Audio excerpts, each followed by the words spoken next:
Afternoon to everybody. My name is Birgit Vogel and I'm the project manager of the India-EU Water Partnership that is implemented under GIZ. On behalf of GIZ and the India-EU Water Partnership, the IWP, I would like to warmly welcome all participants who are joining us today for this special online event by the India-EU Water Partnership. It is indeed a special event as it combines two highlights, in fact. The first session, as you can see from the program, revolves around the release of a project reference paper that was prepared especially for EU technology businesses. It outlines the project landscape in the treated wastewater reuse sector in India, and there's a set focus on the state of Uttar Pradesh. I will provide a little bit more insight into this in a moment, and then there will be a detailed presentation. And secondly, right after the release of the reference paper and information session, we will proceed with a technical business workshop. There we are going to dive into the key aspects of a project life cycle in the sector of reuse, and we will also find some time to interactively engage with you and learn from each other. Let me just brief you shortly about the India-EU Water Partnership and its priority area 8, that is on reuse of treated wastewater. As most of you know, the India-EU Water Partnership consists of two components. One component is very technical, focusing on the implementation of 9 priority areas, and the second component is dedicated to is the business component, which focuses on finding opportunities for EU businesses to enter or to get involved into the Indian water sector. Priority Area 8 is specifically dedicated to the reuse of treated wastewater, and the IWP has developed a comparative assessment of policies on reuse in Europe and in India. And currently, together with the German Development Cooperation and Support for Ganga Rejuvenation Project, the IWP is supporting the Ministry of Jal Shakti and the National Mission for Clean Ganga to develop a national policy on the reuse of treated wastewater. My colleague Vikrant Tyagi will tell you more in a moment about this. But let me outline a little bit more for you about the project reference paper. The project reference paper underscores really the relevance of treated wastewater reuse projects. It provides EU water businesses with an overview and a deeper insight into ongoing projects, and above all, information related to potential business and project opportunities with regard to the topic of reuse. In particular, it comprises project information, so it's practical, including also financing models and project structures in selected municipalities in India. And as said beforehand, the focus is on Uttar Pradesh, on UP. The priority of reuse reuse of treated wastewater is getting more and more important in India, and this is also underscored in the reference document. Reuse of treated wastewater has gained importance, in particular in those areas where waters are already stressed, where urban population is increasing. Good morning and good afternoon, all participants. And means sorry for this inconvenience, but we are proceeding with as per the agenda. And I will take all of you through the national policy on wastewater reuse, which India-EU Water Partnership and Indo-German Cooperation Project Support to Ganga Rejuvenation is supporting National Mission for Clean Ganga. First slide.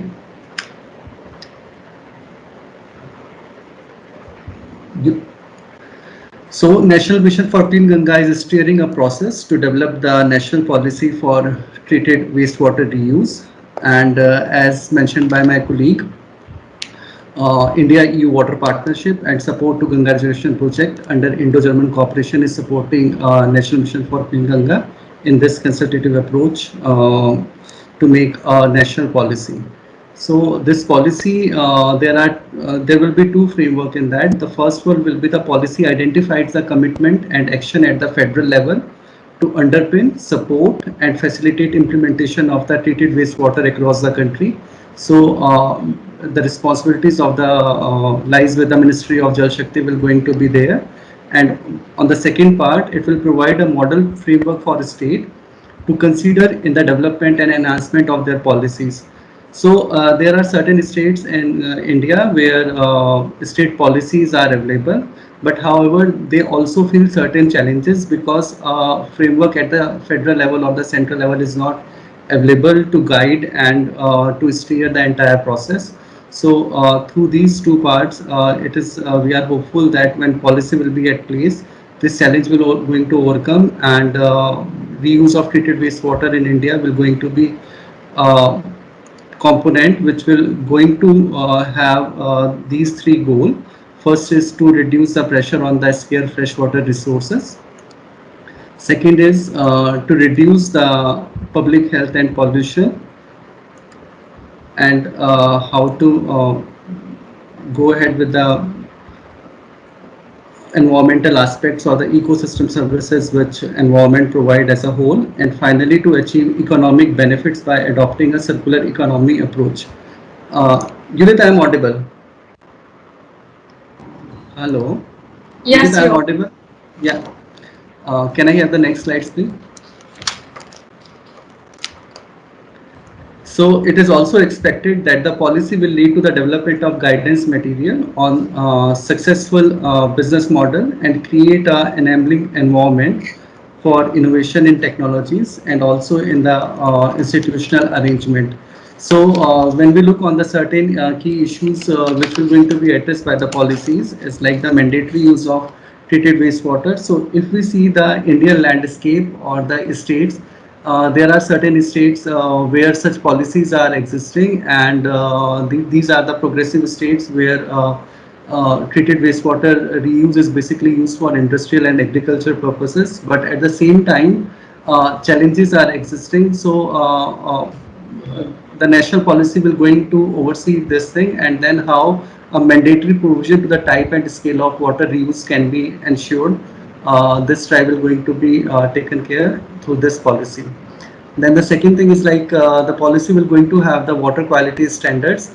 So uniform minimum treatment standards need to be achieved in all the wastewater treatment plant. This is the first thing. Then the second thing which we are looking is like the wastewater reuse standards must be fit for reuse on the purpose of use, or we can say the end user, not a one size fit all as it is like currently being operate. So discussion are going on with the relevant stakeholder, like how we have to move ahead with this thing. And after a few strategic meeting and the steering committee meeting, this thing will going to be resolved. Policy will also try to look that the treated water quality need to be futuristic and be cognizant of the emerging contaminants like heavy metal, pesticides, or microplastics, or these days like pharmaceutical waste, or the bacterias and other pathogenic microorganism which are being available because of the antibodies or antibiotic thing from the pharmaceutical waste. Policy will also going to look on the tariff framework, like treated wastewater price to be lower than the fresh water, because there are many areas, especially the Ganga belt, where the water level is quite high. And if we talk about the irrigation sector, then the farmers prefer to have the fresh water. So means if we look on the geographical and the climatic situation of India, there are it varies from one place to another place. So and availability of fresh water is also it also varies from one place to another. So we have to look how we can work on this tariff framework. So certain clarity is needed, and if we have to use it for the agriculture purposes, then what type of subsidy should be provided to agriculture users. So policy will going to look on these aspects also. Judith, the next slide. Policy will also going to answer the issues related with the viability of business models, like there are state of Gujarat, Karnataka, and Tamil Nadu where successful projects have been implemented, So how the best practices and approaches from these pioneer states can be replicated, and clarity needed on the subsidy design for different uses, means if we are going for the industrial use, then considering like if it is coming from the CTP or if it is coming from the STP, how we have to go ahead. Then the technology choices to be driven by the desired outcome. So in this case, we have to look on the what are the currently technological component available at the place, and how we can encourage the innovation through research within India, to encourage treated wastewater reuse. And then Maharashtra has a wonderful experience of wastewater trading certificate. So because Maharashtra Water Regulatory Authority has done a lot of effort in this regard, so such type of thing can be replicated, or such institutional arrangements are available in other states also, or what kind of support can be provided by the national government to the state, so that such innovations or such best practices can be replicated. Then monitoring and economic and health impact of treated wastewater reuse across sector. So when we talk about the treated wastewater reuse, the first thing which comes to the mind of everyone is what will be the public acceptance. So public acceptance we can ensure like if there is a proper monitoring and surveillance, and this can only be done if the ULBs have that capacities to go for the monitoring and surveillance. State and national level online information system should be there at place, so that minimum human interference is there, and the results can be broadcasted to the public at large, so as to build the confidence. And then how we can have this dissemination of information by the publication of the service level benchmarking.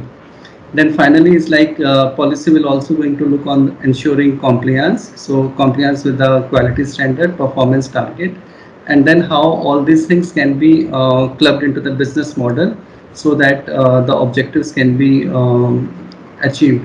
So this is like the last slide, but I want to tell you the policy also focus on many other aspects. Our contact details are provided at the end of the presentation. Please feel free to contact if there are further questions. Thank you so much. Thank you very much, Victor, for this very interesting intervention. And again, to the participants here, if you have any thoughts or questions already now on those 3 slides, please do share those in the chat box. We can take them up later. Some good news. So Birgit is back, and I right away hand back over to Birgit to complete her address.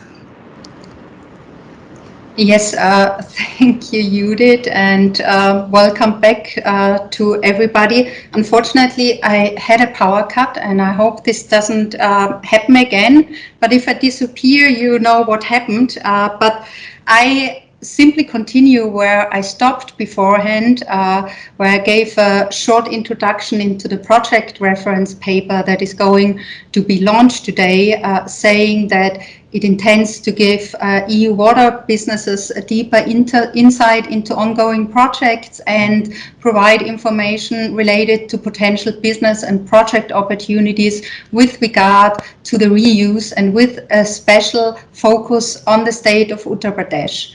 I was also emphasizing that the reuse of treated wastewater has gained in importance in India because of several reasons, like stress on waters, increasing population, and industry that have a high water demand. And all of this is in fact the case for the urban local bodies in the state of Uttar Pradesh. The demand of potable drinking water, as well as for irrigation, industrial use, and thermal power generation, is already stressing water resources, freshwater resources.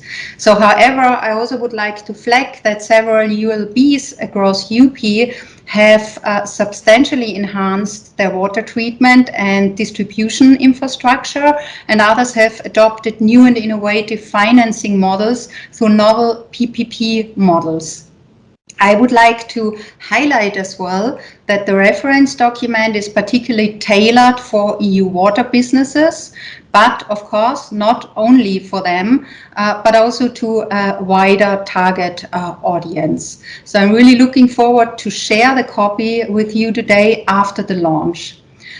Looking at the participants, I'm very pleased to see that we do not only have many water businesses from Europe and from India, but also various water associations or similar support organizations based in Europe. And we also have representatives of national development banks from Europe and the European Investment Bank. I really thank you so much for attending this meeting today, and I hope that it will be fruitful. We had various interactions with some of you, but we would really like to seize this as an opportunity, this meeting, to establish or strengthen our close ties with all of you. As mentioned beforehand, the IWP has a dedicated business component, which is instrumental for the involvement of businesses in the priority areas of our partnership. In this regard, I also would like to thank our colleagues from the European Business and Technology Center, EPTC, and their experts who are supporting us in regard of implementing the business component and who also prepared the project reference paper. Mr. Ajay Saxena and Mr. Anand Srivastava of EPTC team will present the highlights of the paper in this first session today, and later they will lead the technical business workshop. So thank you again. Another very important industry association in Europe with whom we share many common goals and values is Water Reuse Europe, and therefore we are very happy to have Crystal with us today. Ms. Crystal Le Corpidou is the Secretary of Water Reuse Europe, and she will shed light on the sector of wastewater reuse and the project landscape in Europe. It is a great pleasure for me to, of course, also welcome all representatives of the European Union member states that are active in India and beyond, so not only those in India, and also their bilateral chambers. I really would like to thank you for being here today and for your continued support. The IWP really benefits from the cooperation with you, and I hope that today's sessions might even inspire new engagements among ourselves. We actually had planned that the Commissioner of Kanpur, Mr. Tripathi, would give an insight today in projects in Uttar Pradesh, in particular in Kanpur, but we just received a message that out of health reasons, it was a short-term message, he cannot attend the workshop today, so apologies for this. But I would like to flag here that the state of Uttar Pradesh has been ranked second place in the ease of doing business by the government of India just recently, 2 days ago on the 5th of September. And I think this could also be interesting information for EU businesses that it will be an asset to look into Uttar Pradesh.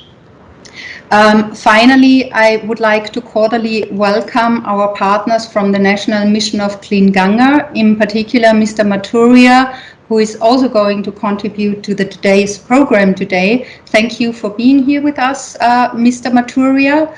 And as Mr. Vikrant Tyagi has already given the presentation on the development of the national policy on treated wastewater reuse, I will not introduce him again, but I would like to thank you for paying attention, and I hope we will all have a very fruitful meeting to you today. And I hand back over to you, Judith. Thank you.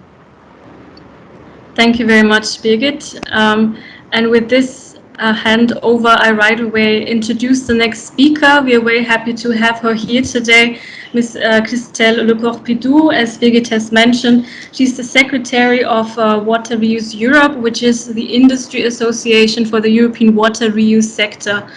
And in addition to her role as Secretary, she's also a research fellow at the Cranfield University of the UK. So, Christelle, we're happy to have you here. If you can hear us and if you're connected, then the floor is all yours for an overview of the project landscape and some insights from Europe. Hi everyone. Yeah, can you hear me now? Yes. Yeah, okay. Thank you very much for welcoming me to this meeting. It's really nice to see so many people. I've got a few slides, so I don't know if I can share them. Maybe it's going to be easier to follow than rather just. Yeah. I just stop presenting and you can just share your screen. Okay.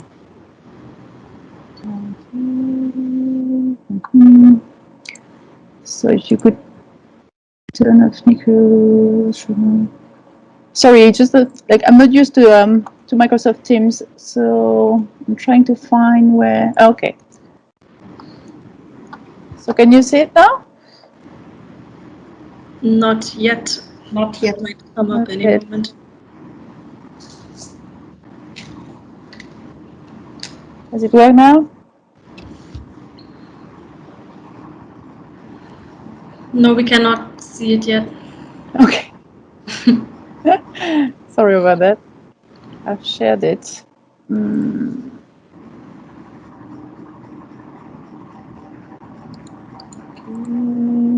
I think you have to double click the file. Okay. Now I think yes. Yes, Perfect. it's here. Okay. Perfect. Thank you. Thank you for your patience. So yeah, my name is Christelle Lecopidou.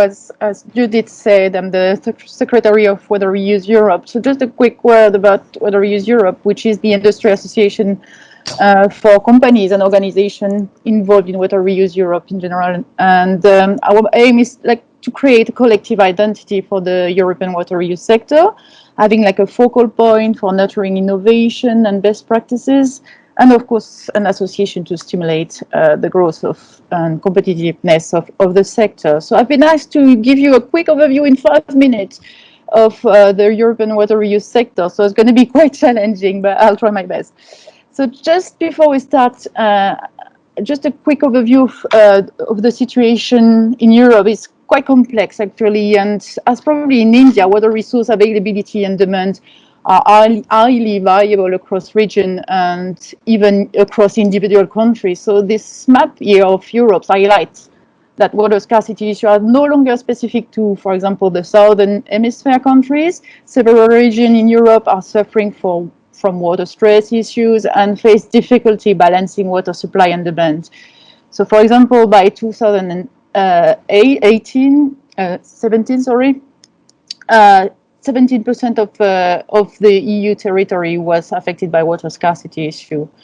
In 2014 as well, there were 13 river basins located in the Mediterranean region that were confronting the water stress issue. And of course, other European countries such as Belgium and even the United Kingdom are also not immune to such issues.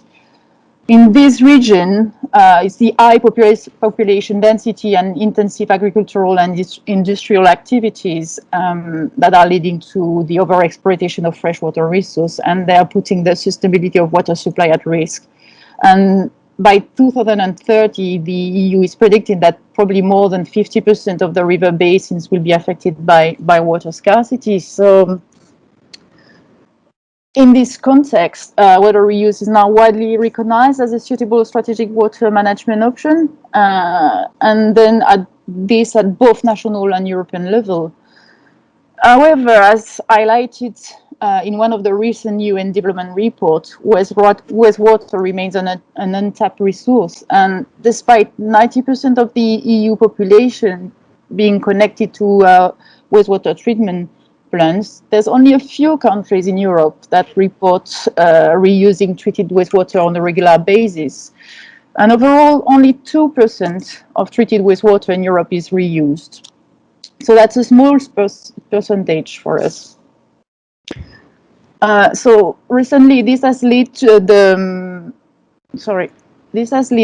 European Union to call for water reuse to be made a central feature of the transition toward a more circular economy. So, and exploring this way would mean that actually up to 6,000 cubic meters of treated wastewater could be recovered across the 28 member states. That's quite an impressive number. So we are trying to promote that as well. In terms of the situation, the current situation, yet the sector, despite this, the sector is growing and the potential is huge. And so water recycling will become increasingly needed to face the issue I mentioned previously. We did compile a report in 2017 about the status of water reuse in Europe, and so we identified 787 schemes at the time, and they were distributed across 16 countries. As you can see on this slide here, is since the last report that compiled some information on water reuse in Europe, the sector had grown by 437 schemes. So that's a good progression, and around 10% of the newly identified schemes were at actually pilot scale or categorized, as future projects. In terms of geographical distribution, well, it's quite obvious here that the majority of the schemes are in the southern region, which are probably more affected by the drought and the over abstraction of water due to, for example, tourism and agricultural activities. But overall, all the schemes cover like both non-potable and indirect potable uses across the whole spectrum of possible reuse purposes. That includes agricultural irrigation, landscape irrigation, golf course irrigation, industrial uses, augmentation of water supply resources. But overall, agriculture remains the most common water reuse application in Europe. This number suggests actually that there is an increasing confidence amongst water users in Europe with water and also across water supply professionals, regulators, and politicians, and they all trust the safe, cost-effective design and operation of reuse schemes. So to finish up, what are the current challenges we are facing? Well, actually, technology is no longer considered a barrier to water reuse. Technology is available, and although probably more testing method would be valuable, however, the high-tech solutions tend to be more expensive and scheme costs must be acceptable. So benefits may increase from more consideration of novel configuration and better synergies with Western energy, and perhaps through increased decentralization as well. One of the challenges is that the EU sector remains highly fragmented, with a multiplicity of stakeholders involved across the spectrum of possible reuse purposes, distinct entities in charge of potable water supply and wastewater treatment, and these are limiting opportunities for integrated water reuse schemes as well. Further barriers to dynamic growth of the sector must be addressed as well. This includes, for example, water pricing and institutional capacity. Water pricing and subsidy, for example, arrangements vary from country to country. They are influenced by the political context and whether the water and wastewater services are privatized or state-owned. Legislation as well remain one of the challenges on water reuse, and as well public perceptions that must be addressed as well to further develop the sector. In terms of legislation, the recent adoption of the EU regulation on minimum requirement for water reuse is definitely a step forward. But there are more work, I think, that is needed, as these regulations are limited only to agricultural reuse. So if we want to expand further the sector, we need to consider other uses as well. And actually, some people have questioned the benefits of these regulations because there's a level and cost implication to the application of these regulations for the stakeholders. So this adds other constraint for people who are trying to develop new schemes. Overall, successful schemes in Europe tend to have like a sorry, I won't manage to get that word correct, recognizable, sorry, long-term champion that is overseeing all the elements, and so with an adequate budget to deliver on all aspects, including ongoing risk and management and public engagement issue as well. So I would probably finish on that, actually, is that public engagement from an early stage is probably the key to the success of a scheme. It can really make or break a scheme. So improving public trust in reuse as well as attracting investment into the sector remain one of the major challenges for Europe. So yeah, to conclude, just maybe if Europe is still lagging a little bit behind other international water reuse markets, such as the US, it has invested in the development of new regulatory tools, and these should help catalyze the sector. And both private and public institutions are definitely driving forward with the development of reuse schemes. And by extending its support for research on water reuse challenges, I think the EU and member states are building a much needed evidence base and creating further opportunities for innovation and investment. So I hope it wasn't too quick and managed to get everything, but that's the end of my short presentation. Thank you. Thank you very much, Christelle, for that. Very interesting and probably good food for thought or some inputs for the workshop later on, where we also get a chance to reflect on synergies between the European market and the Indian market, particularly at a business level. So probably, again, call to action for our participants here. Today you have to be very active. Please write your comments and thoughts and questions so that we can address them later on in the Q&A session. So while I switch back to the presentation file, I'm delighted to announce the next speaker.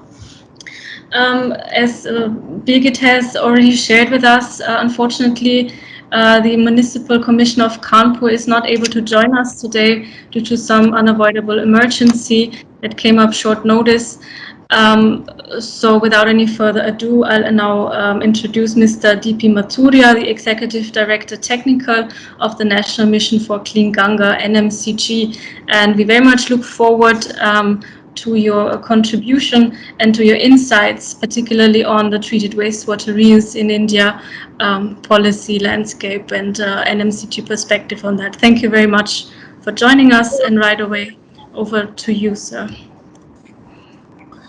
Thank you and good afternoon, everyone. Well, see, National Mission for Clean Ganga has been mandated to take not only policy interventions but also interventions per se to effectively see that the river Ganga and its tributaries remains rejuvenated. And given the context of hydrometeorological context of high variability in basin hydrology, both in time and space, the issue of per capita availability as well as sectoral availability of water resources happens to be an important concern. In fact, there have been serious competitive, tendency among different stakeholders to claim water for the sectoral usage. Now, when it comes to, and the large quantum of the water happens to be the water which we usually call wastewater. Probably it is called waste because it goes waste into the sea or to the sink. So logically, NMCG under the ambit of this Namami Gange program for rejuvenation of Ganga and its tributaries in the basin is looking at this wastewater, which if treated to the particular standards, acceptable standards for different sectors and for different usages, can be again brought into the use, and it can help in mitigating as well as taking those kind of adaptive measures, which will not only help which will not only help different sectors but also everyone at large. The given fact is that water in the Ganga basin happens to be easily available, be it groundwater or the surface water, and there is no premium on usage of water. Frankly, the use of water happens to be too inefficient, and this preamble has been enough for NMCG to stake for a policy initiative for use of the treated wastewater. And for the last 18 months, it has been striving with the Indo-European fora for having a under IWP to having a policy for treated wastewater, a national policy, which will provide not only protocols at the federal level but also necessary and sufficient model protocols for the states to cope. Obviously,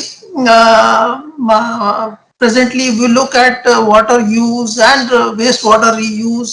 This wastewater is being used excessively for irrigation purposes, sans any standards, environmental standards. So not only this policy framework shall aim at providing an enabling environment, but would also look at various business models, technologies that are available. Obviously, these technologies have to be commercially exploitable as well as economically acceptable to the society at large. It shall also look into the standards for reuse. What can be those standards for different sectors? Obviously, tariff happens to be a very important aspect. So restrictive tariff for different sectors, for industries, for agriculture, for various non-potable purposes shall be one issue that is being propounded as is being looked into. I like to share at this moment that these initiatives are bearing fruits, and irrespective of the fact that a lot of reuse of the treated wastewater in different sectors is happening, not only in Uttar Pradesh but also in other states. The lack of policy is the major impediment in driving the actions by design or by plan. For example, I can share we do have policy for reuse the treated wastewater by the thermal power plants. It says that under tariff policy of the government of India, it says that any thermal power plant which is within 50-kilometer radius of existing STP, sewage treatment plant, shall have to mandatorily source its process water requirement, make a water requirement from those STPs. A very excellent example I can quote, we have a very big sewage treatment plant at Kanpur. It is 210 MLD, and entire of 210 MLD water is proposed to be used by Panki thermal power plant and Ghatapur thermal power plant. And the entire capital investment as well as O&M investment to bring that water to those standards is being borne by some of the water utilities.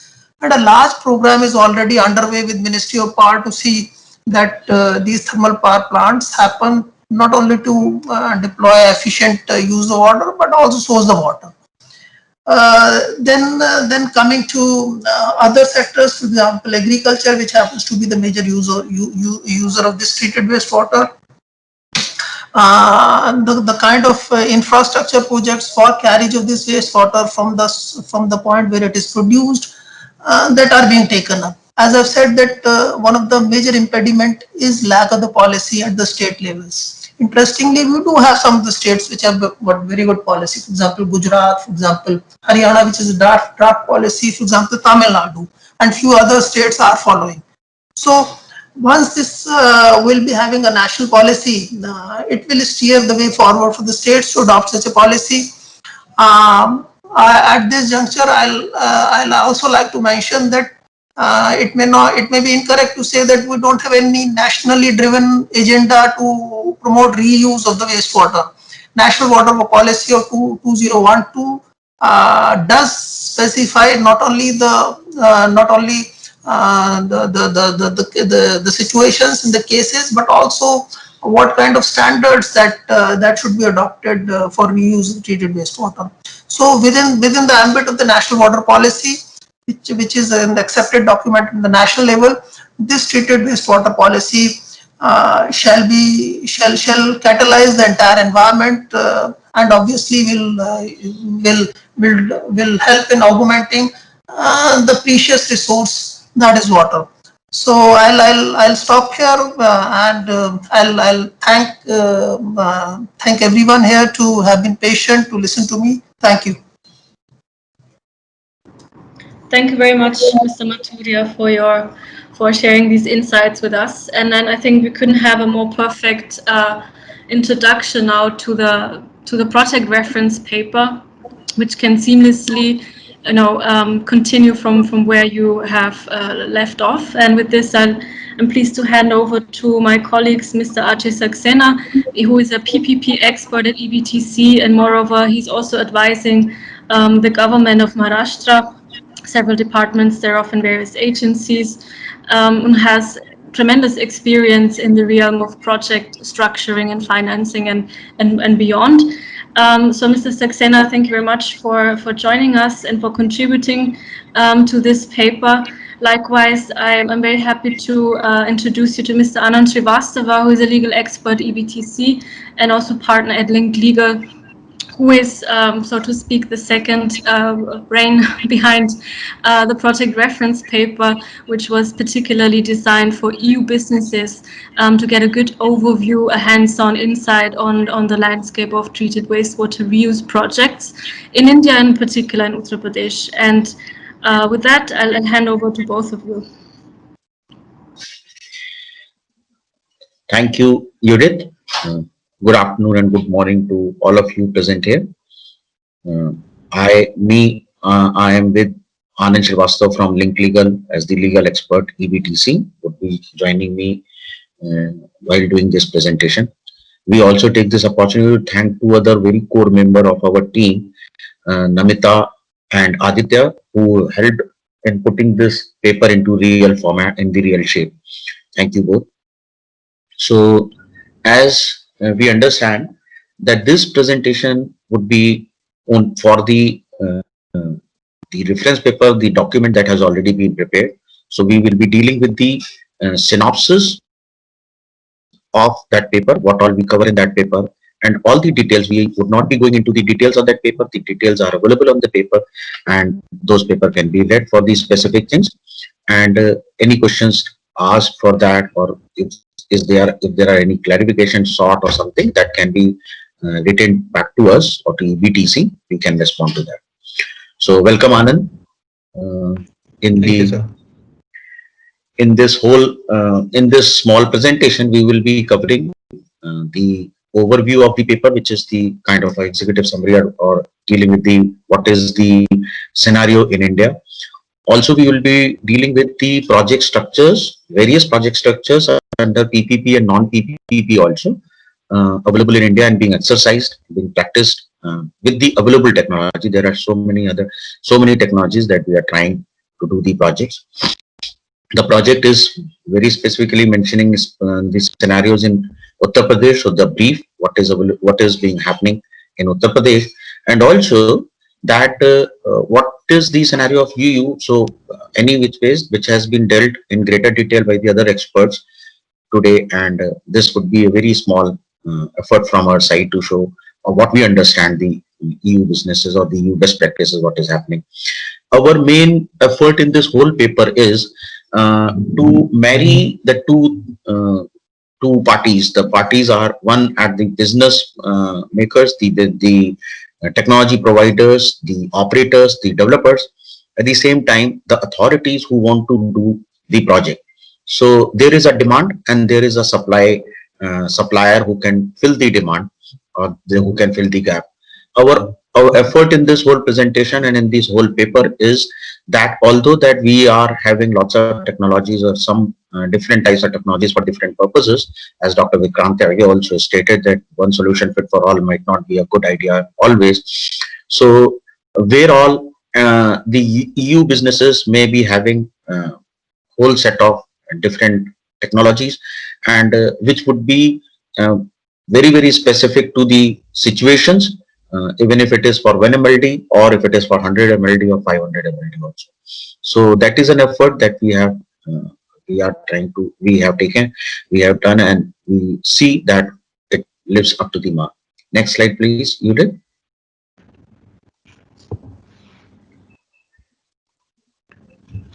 Right. Thank you so much, sir. So I'm Anand from, of course, EBTC expert and from Link Legal. So just to, of course, Bridget did stress upon the importance that, of India's dense population leading to immense water stress. Of course, the growing population, urbanization, and the demand by industries makes the treated wastewater reuse a very, very important, aspect. India is not entirely new to the reuse of treated wastewater. And of course, presently in the last 2 decades, a lot of work has been done, but again, fragmented. So treated wastewater basically is a reliable alternative and viable source for industrial requirements. and it is basically seen as a sustainable step in reducing the demand-supply gap. To give you a broad idea, today India produces about 38,791 MLD of untreated wastewater. And as of 2018, 563 water projects were initiated at municipal level. Majority of these were public projects, about 223 related directly to sewerage. Uh, Most of the significant end-use application for treated wastewater is for industrial and municipal usage and irrigation, as Dr. Tyagi kind of pointed out. And as Dr. Mathuria pointed out, there are wider applications in states of Karnataka, Tamil Nadu, and also Rajasthan, as he mentioned. And of course, we are aware of the Bangalore International Airport reusing water. One important, I think, distinction that Dr. Tyagi kind of pointed out when we were working with him for writing this paper was the distinction between treated wastewater reuse and wastewater treatment. Uh, Treated wastewater comprises treatment of wastewater and its reuse for a dedicated revenue generating purpose, while wastewater treatment and STPs merely comprise the treatment of wastewater but without specific consideration of an end use. So STPs are basically the source of treated wastewater as gateways for treated wastewater reuse projects. And as per the Central Public Health and Environment Engineering Organization Manual, the degree of treatment to be used by STPs depends on the type of end use. So for example, for industrial reuse of treated wastewater, tertiary treatment is required, and secondary treatment, is sufficient for non-human contact purposes such as irrigation, etc. So I think treated wastewater, therefore, is an important distinction from the regularly understood STPs, which are basically gateways. Along with environmental benefits, I think treated wastewater reuse also provides an alternative for fresh water, and therefore, is of immense value in the coming years. Next slide, Judith, please.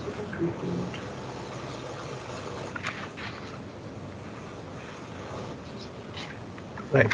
The challenges in treated wastewater, of course, are the limited policy environment. We have already heard both Dr. Tyagi and Dr. Mathuria talk about the national policy.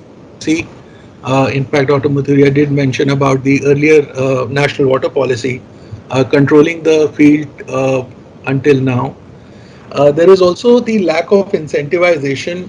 When we say lack of incentivization, what we mean is a differential tariff that is applied by most cities for domestic and industrial water consumers, and therefore, there is a lack of incentivization in terms of uniform subsidies and grants for reuse of treated wastewater.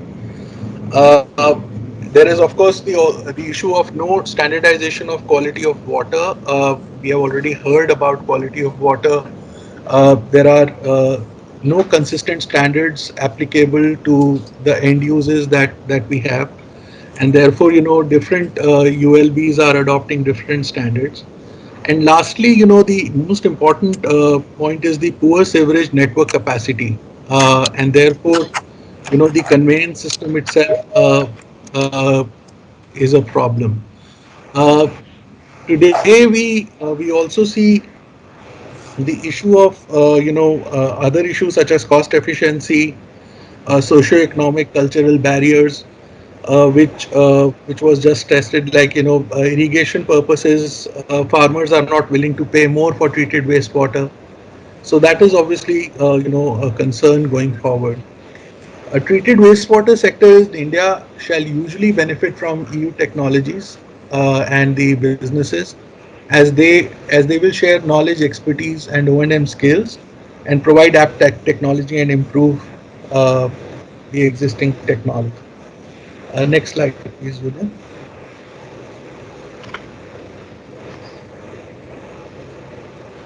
Uh, Now, when we talk of the opportunity of treated wastewater in UP, Of course, Burjit already told us that UP has climbed almost more than 10 spaces to be ranked as the second most, second state in terms of ease of doing business in India. And it is also the most populated state of India. Presently, just to take the examples of Kanpur, presently there is UP contributes 12% of the national total urban sewage in India, which is the second highest after Maharashtra. The demand supply gap is tremendous overall for Uttar Pradesh. The presently the sewage generation is almost 7,000 MLD, and the treatment capacity is 3,159 as of 2018. And the total number of STPs, is also only 73 presently. So, uh, taking the example of Kanpur, Kanpur has, for example, 7 STPs with a combined treatment capacity of 429 MLD, which is located at 4 places: Jajmao, Bingawan, Sajari, and Banya, Purva. There is poor sewage network, and when we say poor sewage network, in 2016, Kanpur generated 450 MLD of untreated wastewater, but only 140 MLD was treated. The remaining was dumped in the river Ganga, and therefore the weak aspect of poor sewage network capacity shows up. Uh, there is high potential for reuse of treated wastewater due to presence of tannery industry, and in fact, a large contract was awarded to Shapurji, which is to build another additional capacity of 30 MLD and operate the existing facility. And the second most prominent city that seems to be showing up is Ghaziabad, where there are 5 STPs with a combined installed capacity of 312 MLD, and Ghaziabad has a population of 2.3 million. Some of the STPs are very old and therefore require maintenance. O&M contracts for old STPs have been given to private contractors. I think VA Tech Wabag is presently looking at this. And Ghaziabad Nagar Nigam has entered into a partnership with Dutch government for the Sahibabad industrial treated wastewater. So I think Ghaziabad Nagar Nigam is also working as a local body for ensuring that we have better technology available. Next slide, please, Judith.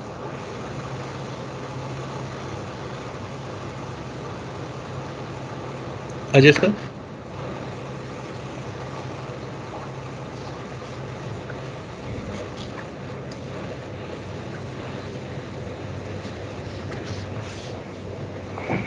Mr. Saxena, you're on mute.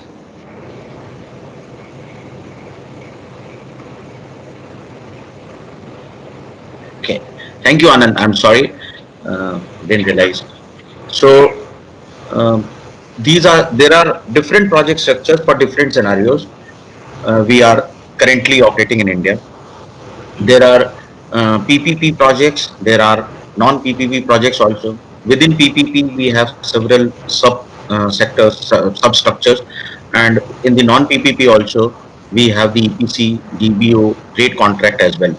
So mostly, which is we are trying to cover here, mostly which is beneficial to all of us, and most of the corporation and the city managers who have started doing the under those structures. So these are the few structures that we have listed out here. So first is the design, build, operate model under the non-PPP projects structure. So this design, build, as we understand, is there the all the designing and building and operating also is handed over to the developer for a limited period of time. So there are fixed years of construction and there are fixed years of operation. And in this, the cost is shared by the, or cost is given, borne by the government or the authority which is doing the project. The example of these structures are many, one of which is in Kodionagair STP in Chennai. So that is a sewage treatment plant which is in Chennai, which has been done on design, build, operate. We have under the PPP several other structures. So BOT third party PPP annuity based. So where the third party operator is hired for the wastewater treatment. So third party means the other person apart from the government and the other is hired and providing reuse services to end users and is paid on annuity. So as we understand with the term annuity, is this, am I clear? I have stopped getting any voices from there. Is it okay? Hello, am I audible? Yes. Yeah. Okay. Okay. I stopped getting any voice from there, so I thought. Okay.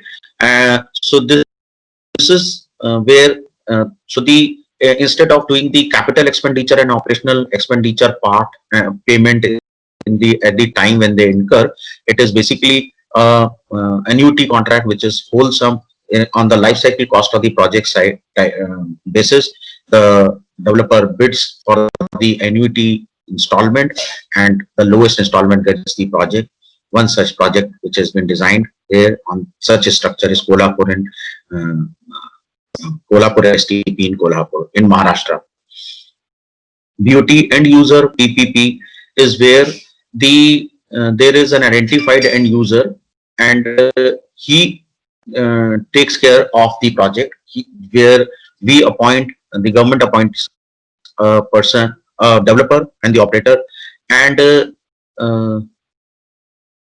the private sector takes care of the cost. When we say substantial capital cost, there are instances where the substantial cost has been shared by the government grants, like in Nagpur, which is written, it is done by the 70% grant from the center and the state government, and the 30% which was to be borne by the local government was taken care of by the private sector. But 30% in the STP projects are huge when we are doing the treated wastewater, and the water supplied was given to Mahajanko. So the Mahajanko and Nagpur Municipal Corporation, they came in under the agreement and they bought the project. So that is the end user where the bulk supply happens to the one or very limited number of users, generally one. BOT third party user charges is where the it is supplied to many users. It is not happening mostly in India, like in some of the places we find that the water is given or water is charged just like a fresh water from the multiple users like we and the industrial users also. But there in those things, these examples are not very prevalent. There are not many examples. Hello, was there? Yeah, please. Hello? Go ahead. You're audible. Okay. Yeah. So so third party operator is hired for the wastewater treatment and providing reuse services to the end users, which are plenty in numbers, and collects user charges directly. So there is no intervention of the governing body or the local authority in doing the operation and also in collecting the charges. So this is a direct relationship between the operator, the developer or outcome operator, and the end user. But these are not very prevalent in India as of now. But there is an example, Salt Lake water supply. The details of all these we are not going into because these details are available in full detail in the reference paper that we have circulated. There is a hybrid annuity model which is very new in the country, recently adopted some 5-6 years back. In the PPP history in India, it dates back to 30 years in ports and airports, 20 years back or something. Roads also they exercised in 25 years. But the modern type of PPPs and the model documents, the guiding principles with the stress from the central government had started coming in 2006 and 7. So we are new to this. But in 2014-15, when the things were not happening from the developer side, the financing was not happening. So the government came up with the hybrid annuity model, whereby the part of capital cost is paid upfront as the grant, and the part is only part of which is clubbed into the operational expenses as a life cycle cost of the project, and the annuity of that portion is formed, and the least asked is awarded the project. One such example of such uh, annuity model, hybrid annuity model, is at Sarai STP at Haridwar. Next, please.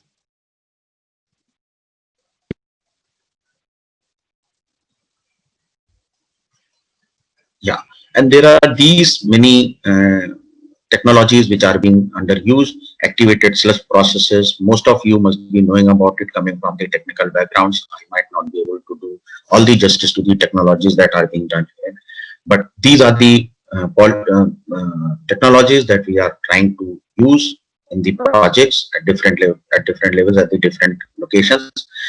So waste stabilization pond, upflow anaerobic sludge blanket reactor, sequencing batch reactor, which is very prevalent in Maharashtra. Moving bed bioreactor, it is also an MBR. This is also prevalent in Maharashtra and in some other places. There are big developers also of using these technologies. Biological filtration and oxygenated reactor, the submerged aeration fixed film technology, the fixed bed biofilm activated sludge process technology. The rough cost estimate of using these technologies is 5 to 6 rupees per liter. It is Indian national rupees, and which is close to 0.057 to 0.068 euros per liter, and can go up to 12 to 15, which is 0.13 to 0.17 euros per liter. Dr. Tyagi, if you want to add something here, we would, or we can move forward and we can talk these details in the next presentation, which would be done in the workshop. Sir, I agree with you. We will be doing this thing in the next presentation because of the time constraint. Okay. Yeah. Thank you so much. Yes. Thank you, Dr. Tyagi. Next, please, Judith. Anand, would you like to do this? Yeah, sure. This is how I can explain.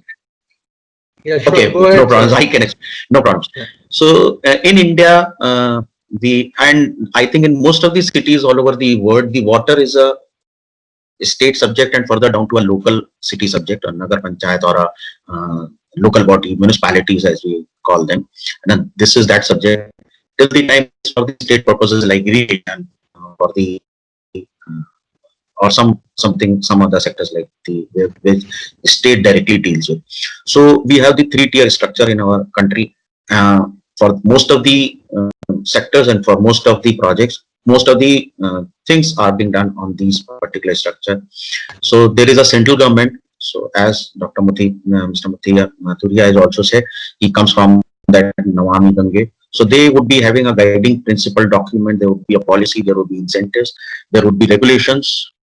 If you want to do my policy, if you want to do this project, so this is the incentive. But ultimately, the project is dealt, and similarly, the state government is the intermediary. The central government talks to the state government, and then in turn to the local government. So if you can see, the structure is central, state, and municipal corporations.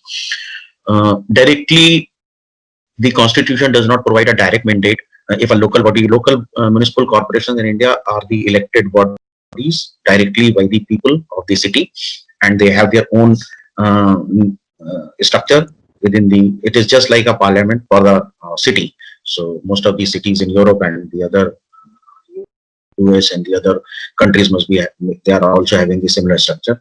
So there it is not mandatory, but definitely because of the resource crunch, because of the guiding not available at the local level, the central government keeps on issuing the policies with the incentives, and with these and with some contribution from the state government, the local bodies tend to listen to them and do the project as well. Earlier to this, there were a GNNURM scheme. There were some city level schemes. UIDCCMT scheme were there, whereby the central government used to give the grant to from the 50% to the extent of 70 to 80% also. So if a municipality with the state contribution coming from 20 to 30, 40% also, some of the projects were done by only 10% resources by the municipality in water sector, in the freshwater sector earlier. So when you use these, the structure is like the framework is like that. If you are using my incentive, definitely there are policies, there are processes written, you have to abide by that, and there would be an approving authority for the project upward from the local government. So that's how this framework works, and there are regulatory authorities from whom we have to take the environmental and the pollution control boards, from whom we have to take the approvals. So the project is structured on the basis of one of the identified structure as we dealt in the last slide, and then it is sent for the approval using the schemes and the incentives offered by the central or the state or both put together, and for the approval to the respective authorities. Next, please. Yeah. So coming to the policies formulated by the government of Uttar Pradesh, presently we have the Uttar Pradesh State Septage Management Policy, which basically has the objective to enhance the ability of local implementers to build and operate a septage treatment system for urban sectors, and also to promote the behavior change and supporting environment needed for systems to be effective and sustainable. There are also the guidelines for fecal sludge and septage management in Uttar Pradesh. Basically, this is in line with the national policy on the same subject, and it focuses on the key elements of FSSM, or the fecal sludge and septage management. Basically, it stresses upon the FSSM plan for an urban local body, where it talks of stakeholder identification and engagement, assessment of baseline information, various business models and institutional frameworks are spoken of, and a redressal mechanism. And also the other key elements that the policy focuses on are technological options. It prescribes an approach and also throws up various financing strategies.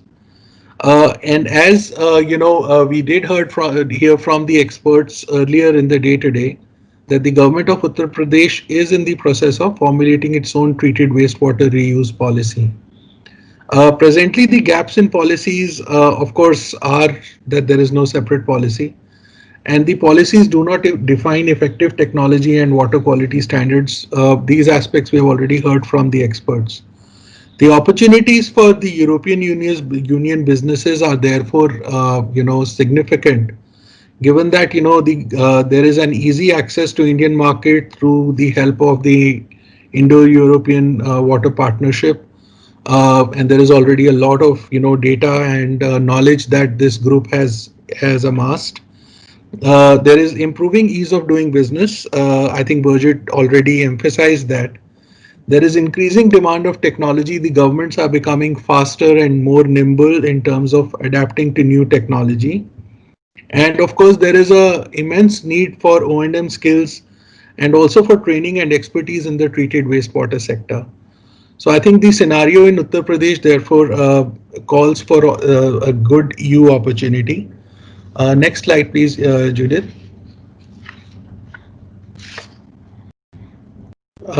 Coming to EU best practices, I think the best practices that can be adopted today are basically approaches in Indian states and European Union from the treated wastewater reuse. EU has a strong framework for water management and reuse, and also provides for consistency, which we heard earlier in the hour. Also, I think the other areas for EU best practices are the strategy and policy development that EU adopts, and the mechanisms there to reduce risks and foster innovation.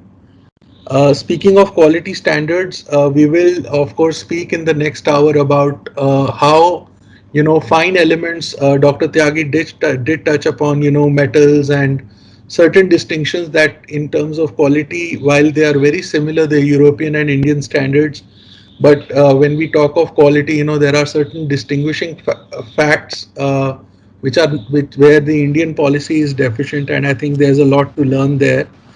And also from the technology perspective, there is a ETV accreditation that happens in Europe, where instead of prescribing the technology, the best technology suited for a particular, option is allowed to be mixed and arrived at.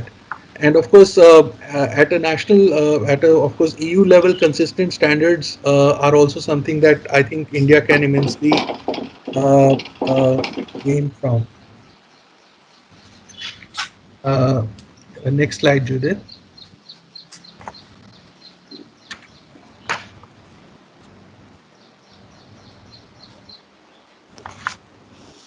Ajay sir.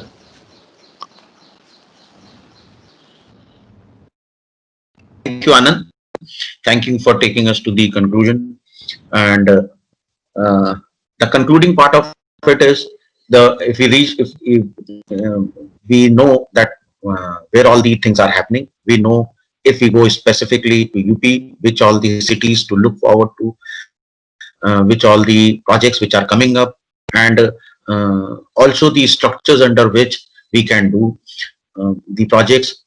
EU businesses, and if I see as a logical thing, even if I as a businessman go outside my country, I would never like to do the project on my own and single-handedly. I definitely would like to have a local partner over there, also a local person who knows the technologies, who knows the processes, who knows the policies, who knows some connect over there, so that the doing business within that country becomes some easier. And I would be happy to support the local partner over there, that who has some kind of challenges, some kind of gaps with which his cost optimizations are not happening, or with which he is not able to maximize the revenue. So those things are better known to the people who have the technological expertise, and they know the gap that can they fill. So this is where the EU businesses can be benefited. We know that this is a starting in India. We as the experts know what is written, but we have the pleasure of having with us the authority from Navi Mumbai, the Namami Gange Clean Water Mission, and he himself has said that there are so many other things which are happening, so many other projects would be coming in. We all know there is nothing new to add. We all know that this is, apart from the environmental benefits, it is the revenue generating activities also. If we reach to those levels, the tertiary levels also, the very important benefit that I take from this thing, that it reduces the dependence, or it reduces the fresh water requirement. Like in my own complex where I am in Navi Mumbai, in Maharashtra, we have the water for the gardening, we have the water for some other things which we are taking from the STP, nearby STP plant, and we are saving our fresh water and municipal water for such purposes. So that is also a very good take up this thing. Some projects are to be structured in a manner that though the direct revenue is not coming from the usage of the treated water, but the opportunity cost which is being there by not using the fresh water for such purposes should also be taken care of, should also be factored in. I would request the authorities to understand this also, so that the projects can become financially viable if there are financial challenges over there. All the promotion is at all the levels, even at the city levels also. Certain constraints would remain, as in other sectors also. In this sector, because this is a newly developed sector, whereby the primary, tertiary, secondary, and the tertiary treatment is also coming underway, and there are the high capital cost there itself. EU businesses can see if by using their technologies the cost can be optimized, further optimized. There is a poor sewerage network, but this is, we all understand the gaps, or if there is a gap, there is an opportunity to fill the gap. So that's how the businesses develop. So numerous opportunities for EU businesses. Good that IWP and EBTC are already well placed in the country. They know the wherewithal, they know how to do the projects, they know which project is coming up also. So this forum can be utilized, I think, by the EU businesses, and the further information can be gathered by reading the document which is placed at etc@ebtc.eu. please go through the website. Please download the paper, read through the paper, and please, I think you may explain what is to be done with this. You can fill the form, and you can ask any clarification that you may require. You did?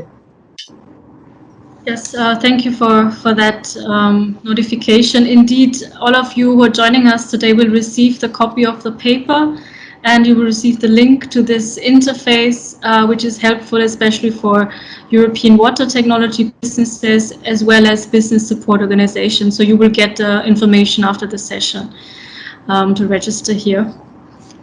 And looking at the time, I would like to thank both of our experts who presented the key highlights of this paper. It is very comprehensive, a very interesting read, divided into different case studies, so you can really browse through it as per your focused interests.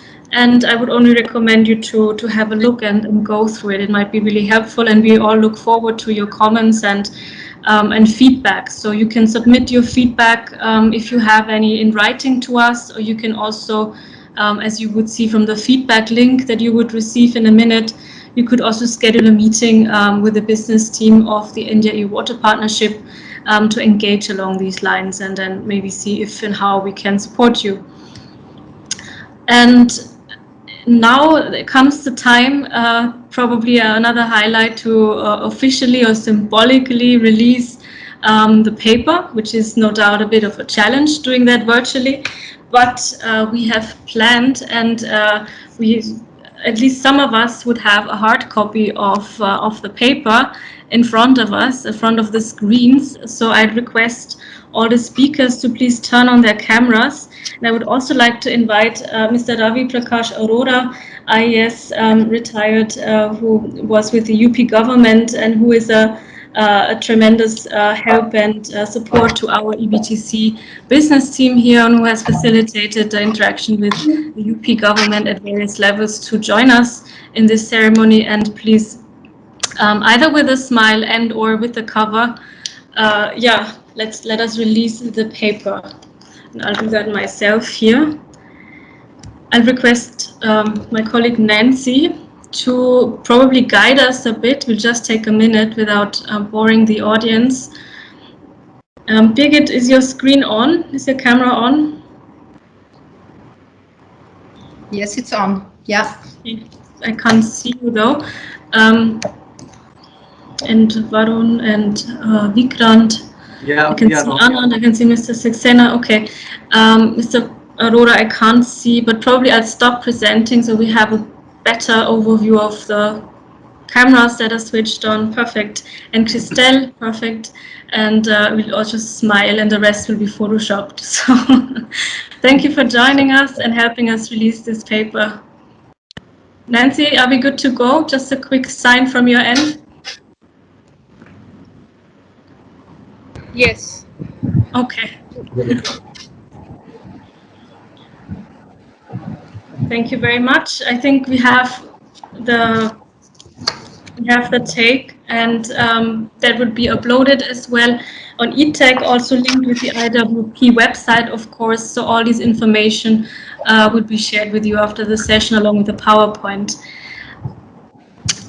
When looking at the schedule and the program that's yet ahead of us, which is the technical business session, we would propose to right away continue with that and kind of take up some of the questions that have been posed in the next session, or unless there is an immediate request from someone who can't join us for the next session, and we can obviously do that right now. I just request, if that's the case, to intervene here to stop me. If not, then I'll... I did it. I will probably have to wait to leave in 5 minutes. So sure. 12 hours time here. Right. So if there are any questions for Christelle, Water Reuse Europe, the industry association for the water reuse sector in Europe, then please feel free to write it down in the chat box or address it. Otherwise, we can correspond also and facilitate these kind of exchanges. That's true. Corey? There is a question which she has already responded. So there are no more questions which relate to Christelle. So she has already responded to one question, and I think, yeah. I think we can initiate the session, technical session, and we can again have the Q&A after the technical session. Yes. All right. Thank you very much, Judith. Thank you very much for joining us, Thank you. Christelle. See you another time. Yeah. Bye. Thank you very much. Thank you. Bye. Yeah. Bye bye.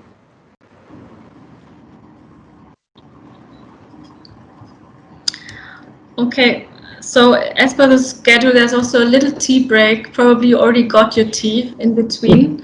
So we can just skip ahead and have that as we move forward. And I just go through the slides once again to continue with the second session, which is now particularly designed for the water businesses.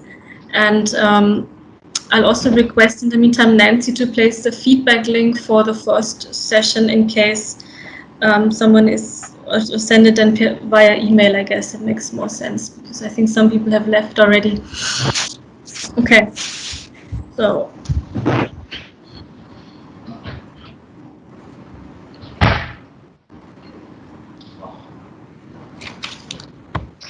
we've had the question before. Yes, the PowerPoint will be shared with you. You would find all our contact details as you could just see when I skipped through the page. So that will be facilitated. Now a quick overview how we proceed. So first I'll just give a brief introduction again to the business support, in particular to the objective of the workshop. That's now coming up next. The heart of it all is then the technical session delivered again by Mr. Saxena and Mr. Srivastava, our colleagues, who would shed light on the project life cycle in this particular sector. And now we again zoom out from a more UP focus to a pan-India perspective. Here again, please do write your comments and questions in the chat box already, but as you can see in terms of the timing, we really calculated some more time for interactive discussions with you, and we would make sure to use that time. So my request to all the speakers, including myself, I tried to be very brief now. Let us really take like a good portion of the time that is remaining for an interaction with all of those who are still online. And I'll probably just right away start with the objectives of today's workshop. So all of that is embedded in the business component of the India-EU Water Partnership. Birgit has explained that already and presented an overview of that. EBTC and myself in the role of head projects, we are mandated in this regard to support this business component, and we do that by mainly focusing on closing information gaps, and because that's also based on different kinds of service that we have done and interactions in other areas, that the information gap is really can be an obstacle, but can also, once it's bridged, a very enabling factor for European businesses to really go the last mile and have a good market entry or access strategy.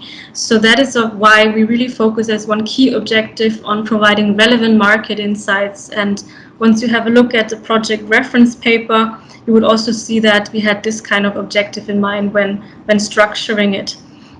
Through that, we want to help create strategic entry points in view of the ultimate goal to really facilitate access to potential pilot projects. We have heard now through various different perspectives in the earlier program that there are certain kinds of challenges that indeed translate to opportunities if we look at it holistically, if we consider the evolving policy landscape that's pointing towards a very positive development, and then also reflect on the implications at the business level, as in what kind of technologies can be brought in, what kind of collaborations can help achieve such project structures and so on. So do consider us as an enabler or a facilitator in that regard, and I'd be happy to interact with you, especially also with the business support organizations from Europe that have joined us today, if you have any specific queries or interests in this regard. All of that implies the last 3 bullet points on the left-hand side, that obviously we are also there to help identify business opportunities, also in close collaboration with other EU stakeholders here, with other projects and our industry partners on the ground. The cooperation with the European member states and related chambers is of course an essential ingredient to all of it. Birgit has also highlighted that in her address. So that translates also to an enabling ecosystem from a business point of view. And eventually, we also would like to foster the knowledge exchange in relation with counterparts at the Indian side, to really jointly carve out new ways for bringing in solutions that are fit for the Indian market, that are applicable to that kind of project landscape. The workshop today takes up all these points and kind of translates it into a specific agenda. And as mentioned before, today one key is to really have an exchange with you, have an exchange that provides for enough scope or room to learn from each other. So once we've heard the presentation from our experts on project structures and compliances, we'd be keen to hear about your experiences you have shared with us when registering, what your expectations are, or what your areas of specialization are in the water sector, specifically water reuse or treated wastewater. So do feel free to really also share with us what you have experienced, what you know, what you would like to explore at a deeper level.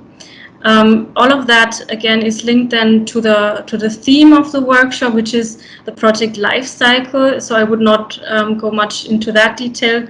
We'll hear about that in a minute.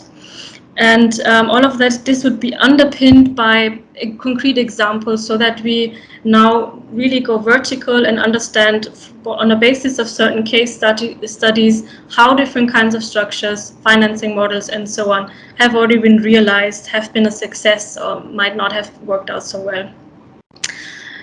And yeah, eventually we then have a good overview of all the key variables that are to be considered when looking at the wastewater treatment reuse projects here in India, and then also have an understanding for the relatable business models and financing models. So these are the today's workshops objectives, and I'll right away now, as a next discussion point, hand back over to Mr. Ajay Saxena and Anand Srivastava. For those who have just joined us, yeah, both of them are the experts. Basically, they don't need much more of that introduction, and feel free to interact with them later on. Thank you.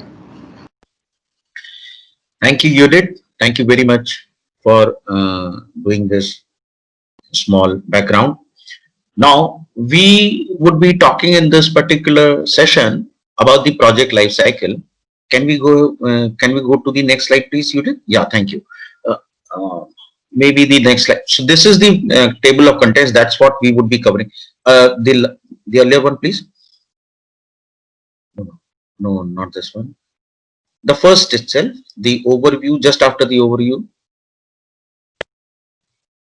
Yeah, just hold on for a sec. So this is these are the contents that would be covering the regulatory framework. We have touched upon it in the last. Many of these things have been touched upon, apart from the bidding process and the technical, some challenges, the project structures. Many things have been covered in very briefly in the last presentation. We would be covering those things in detail, and also we would give better emphasis on the bidding processes, because that is where the businesses outside the country, within the country also, I can say for sure, with my experience working with the government and with the private sector also, many people don't understand the real processes. So this whole session me and Anand have done in a manner that we should be able to tell you that what are the paths and processes that one takes from identifying the project till the time it is awarded. Although the title sounds project life cycle, and in the technical term, in the management term, we understand the cycle means the planning, execution, and monitoring at all levels. We know that we have in this room, in this house, many experts who understand how to execute the project, and we know the government how to do the monitoring of the project also. But what we would be emphasizing more is the planning part of the whole project, whereby how the identification in India is done, how who identifies, then what are the steps involved, and within the and that at every step we have to take care of the regulatory framework. And when we say regulatory framework, it is the policy for the incentivization. At the same time, the regulatory authorities like the environmental and the pollution control bodies also. At the same time, there are civil societies, the activism, everything is to be taken care of. How we do this, and we will take it through. We will be touching upon the technical challenges that we still have, and the gaps which means that there are opportunities for the people to come and fill those gaps. And definitely we'll be talking about these things in this session. I leave it to Anand now to start with the regulatory framework. He comes from the huge, rich background of legal expertise of more than 20 years. He has worked across the sectors on various regulatory frameworks. Better to deal with this thing by Anand. Yeah, Anand.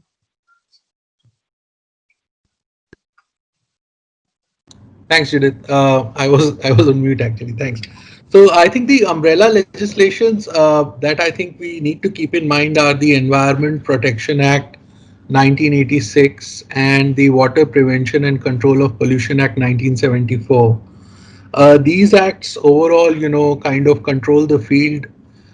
In addition to, of course, as we already saw and we will see again, how the central, state, and then the local level authorities are also responsible in implementing the water and water related laws.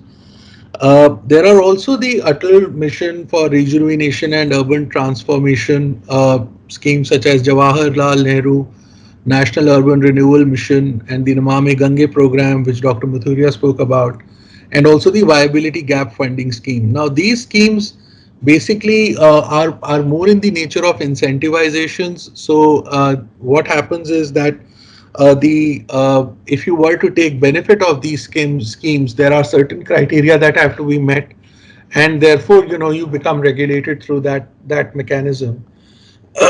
Now, speaking about the a little bit more about the other legislations, the solid waste management rules actually were formed under the Environment Protection Act, and they basically talk about the different types of waste generators, and specifically the segregation, collection, and safe disposal of wastes generated by the waste generators. So I think that's a very important field of law that we need to bear in mind. There is also the Prohibition of Employment as Manual Scavengers and the Rehabilitation Act 2013, which basically prohibits the employment of manual scavengers, the manual cleaning of sewers and septic tanks without protective equipment, and the construction of insanitary latrines. So I think this is a very important piece in terms of from a safety standpoint and also from a human rights perspective. I think the government reacted late, but now it is prohibited. There is also the urban sanitation policy at a national level, which has now come in with specific goals of awareness generation and behavioral change. It basically prescribes that all urban dwellers will have access to and use of safe and hygienic sanitation facilities. It also prescribes the reorientation of institutions and mainstream sanitization, and also kind of controls 100% of liquid wastes and fecal wastes from all sanitation facilities, including toilets, and their safe disposal, so that there is no contamination of the soil and water. Proper operation and maintenance of all sanitary installations is also provided under the sanitation policy. Dr. Mathuria did mention about the National Water Policy, and the National Water Policy of 2012 also included a lot of material about, again, treated wastewater. It does prescribe a mandate for the center, the states, and the local bodies, which are the governance institutions, to ensure access for a minimum quantity of potable water for essential health and hygiene to all citizens. It also kind of prescribes that the recycle and reuse of water after treatment to specified standards should be incentivized through a properly planned tariff system. Now, tariff system is something which we have already highlighted in the previous session. I think we should now also talk a little bit about it. Presently, the tariff system is not on a national basis, and we do not have a standard tariff. We have different tariff for domestic and industrial uses, and not all models prescribe a tariff mechanism. So I think tariff continues to be something that needs to be more invested and more properly planned. And the last thing that the national water policy prescribes is the urban water supply and sewage treatment schemes should be integrated and executed simultaneously. And this is an important kind of segue to the national treated wastewater policy, which is basically born from this statement of integration. Uh, and it also the national water policy did talk about a permanent water disputes tribunal at the center to resolve disputes. So I think that is also a very welcome move.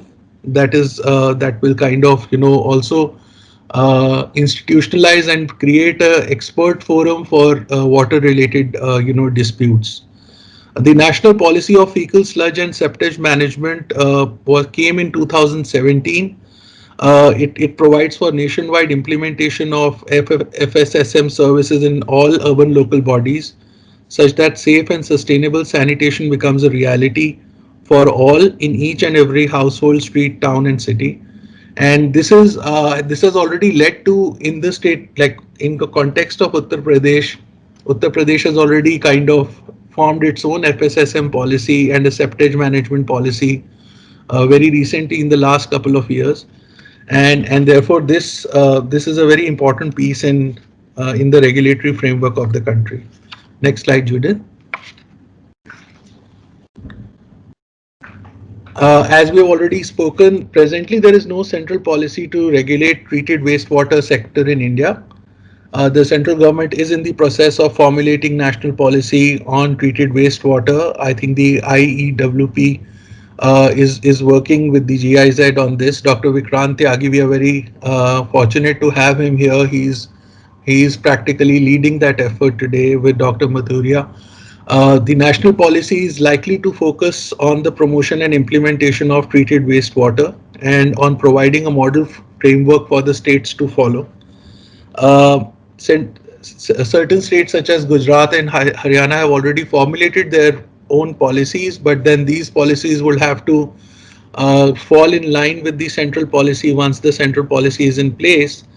And if it is not, then the states will have to kind of frame policies consistent with the national policy.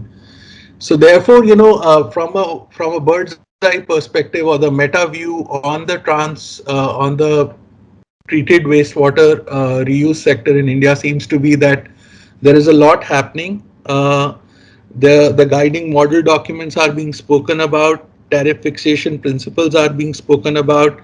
In fact, in my discussion with Mr. Ajay Saxena, he did tell me about the Maharashtra Water Resources Regulatory Authority.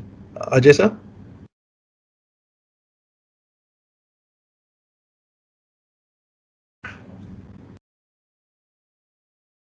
Hello? Hello, is it all? Yeah, now Is I it can on hear. now? You're audible. Yes. Okay. Yeah. Okay. So the tariff fixation in India is done by the local government, the municipality, because it is a municipality subject. This is passed in the governing body. The resolution is adopted by the governing body, who are the representative of the people. But in Maharashtra, there was an attempt, a successful attempt, I must say, which is where the Water Resource and Regulatory Authority Act has come up with the act passed in the legislature, and with this they are able to fix the rate at least for the water which is not for the municipal limits. So industrial water, the irrigation purposes, and any other purposes which is not within the municipal limits, they are able to fix those rates. Also, they in the city areas also. Recently, I was talking to the chairman authority. He recently retired in the month of May or June, I think. But he was telling me that they are trying to do some workshops. I'm trying to get the city managers also to come on board and share their ideas, so that it should be the tariff should be done in such a way that even the fresh water, even the wastewater sector also thrives. And it should be in a manner that, as I spoke earlier also, it should be in a manner that the fresh water saved, the cost of that also can be should be included in what while we are doing the project. So that was an effort. I don't know where they are heading because of this pandemic. There are not many meetings happening. So, but this is the thought process. So that is that authority, and many much more detail is already available on the website. Anybody can do a Google with Water Resource and Regulatory Authority, and they can in Maharashtra, they can reach to the website. They have an informative website. They can you can take whatever the information they have there. Otherwise, you can write to us in very specific queries and something. Wherever we can help, we would be able to. Anand? Yes, sir. Going over to the key stakeholders, I think, yeah, go ahead, next slide, yes.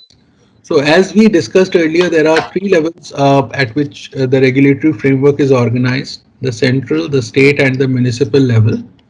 At the central government level, we have the Ministry of Housing and Urban Affairs, the Ministry of Environment, Forest and Climate Change, and the Ministry of Jal Shakti, Department of Water Resources, River Development and Ganga Rejuvenation. This then is handed over to several boards, such as the Central Groundwater Board, the Namami Ganga Mission, the Central Public Health and Environment Engineering Organization, and the Central Pollution Control Board.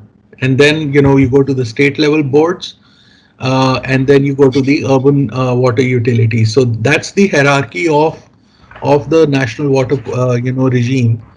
Next slide, please. Yeah. Right. Ajay sir, go ahead. Yes. Just a minute.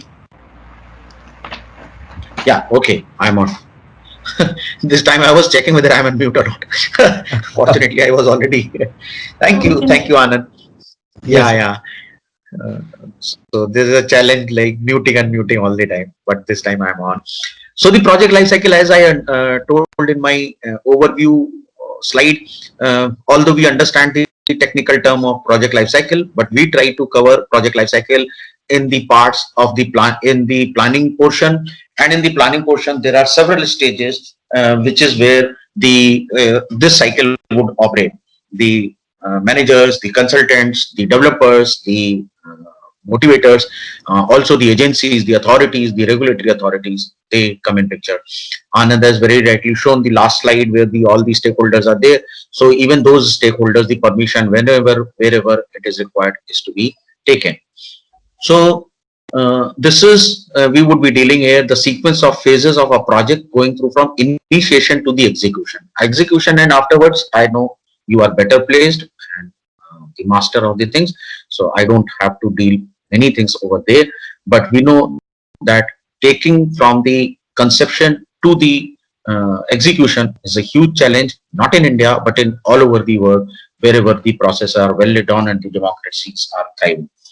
So then the key aspects of the projects, what we have here include, and it is the universal thing, the project structure. So the project structure is this: it starts with the need of the project. We have a slide over there. We would be dealing with that in the detail also.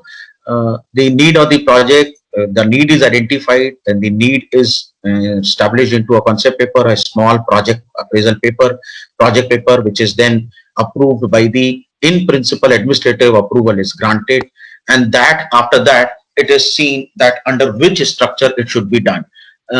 Many good organizations and the many good ULVs like the Pune Municipal Corporation, the Bangalore Municipal Corporation, many good organizations in the local level also have started doing this exercise, which project structure would be better beneficial to the local bodies or to the people at large. So the cost effectiveness is primarily tested, and also the operational and the technical challenges. The delays, the cost overruns, all risks are to be seen, and they are being seen by some of these local bodies.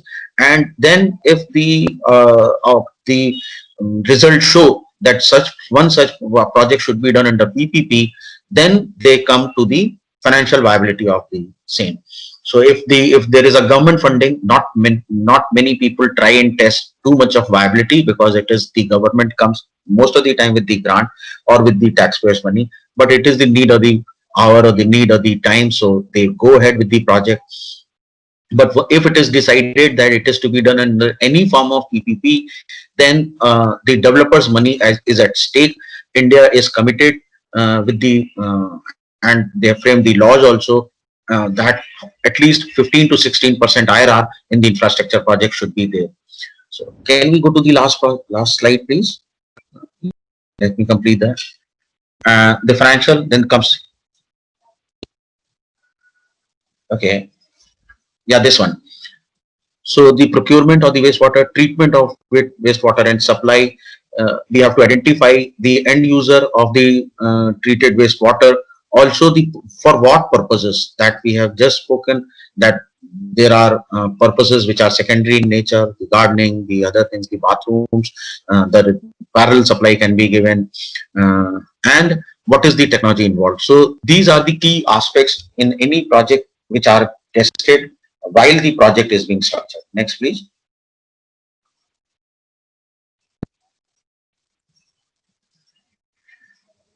So this is a small chart which explains itself, that the tender is floated after the project is structured, the administrative approval is granted, then and the financial viability has been tested.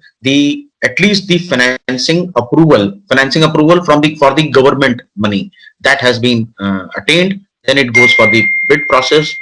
Some people do the parallel exercise they send the project for the approval, at the same time go ahead with the bidding process, with the caveat, with the disclaimer that if some such changes are suggested by the approving authority, those would be incorporated during the bid process.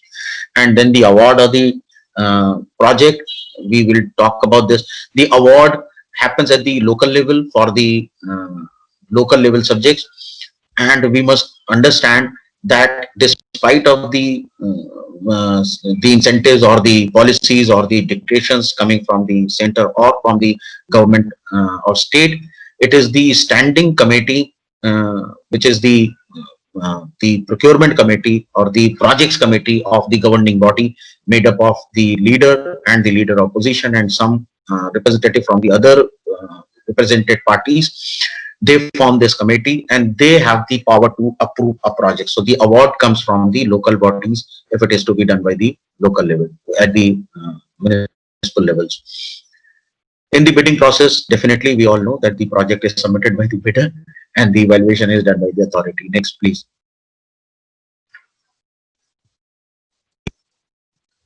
This is an ADB handbook chart, though it is written in a small letters in the smaller fonts, but this gives the like I could have drawn a better other blocked this thing, but this is an established page after much of the studies, much of the processes studied all over the places in India and in South Asia, also in some part of other Asia, and then we reached that what is, and this is more or less adopted in that fashion in India also. A selection of PPP, like if we go ahead with the identification of the need. So if you can see, this is on the right hand column, there are processes written, but these are, you can take the printout and then it will become larger to read. The decision to enter PPP process determine the priority projects, then the sector diagnostic sector. There are people like in Bangalore, they have done a sector perspective for the, it is called the sector comparative. So the sector comparative has already been analyzed by Bangalore, by Karnataka road sector, and they have identified a number which is below which if it is bidded, so they award. above which they believe that it should be done through the normal public procurement system. So India is in the second stage of PPP development all over the world, whereby the PSCs and the value for money analysis is not being done in greater detail as it is done in Chile, Brazil, South Africa, UK, and in Australia. There are Victoria, Australia rules well written. I'm not aware of Europe, but definitely Europe must be having also most of the things. But yes, UK has a very solid cell for the sector, the sector comparative analysis and the value for money analysis. That's how it goes, and that actually sets the precedents which form of PPP option would be there. Then the PPP feasibility, the legal requirement, the technical and the institutional, this thing comes. It goes to the announcement after the administrative approval is received. It goes to the announcement, PPP. Then the bidding process starts. In India, we have reached to a stage where the effective pre-bid meetings happen, where the developers, and thereby I would request the UU businesses, please take care of this thing as very serious thing, that some of the time, because it's a nascent process, the people might not be understanding all form of technologies, or they are not even aware of some technologies which are now already in developed and mature stage there in EU states. They should participate very sincerely and seriously at the pre-bid and tell the government there are rules written that the PPP in the complex technical projects, the pre-bids would be taken very seriously. There are rules written that if some local body wants to do a project stakeholder consultation before even going for the project announcement, they can do, and they can take the knowledge from the things.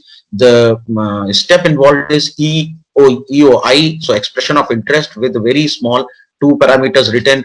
They can gauge the expression from many interest from many people, and they can then talk to the technology providers in the technologically challenging projects. So STP is one such project. I would request whosoever is participating wherever, they must either the even EVTC or IEWP, Mr. Mathuria is also here. They should advise all the stakeholders or the approving authorities to do these stakeholder consultation before even conceptualizing a project. That will be in the best interest of not only the one stakeholder but all people at large, and also it will help basically the municipal authorities.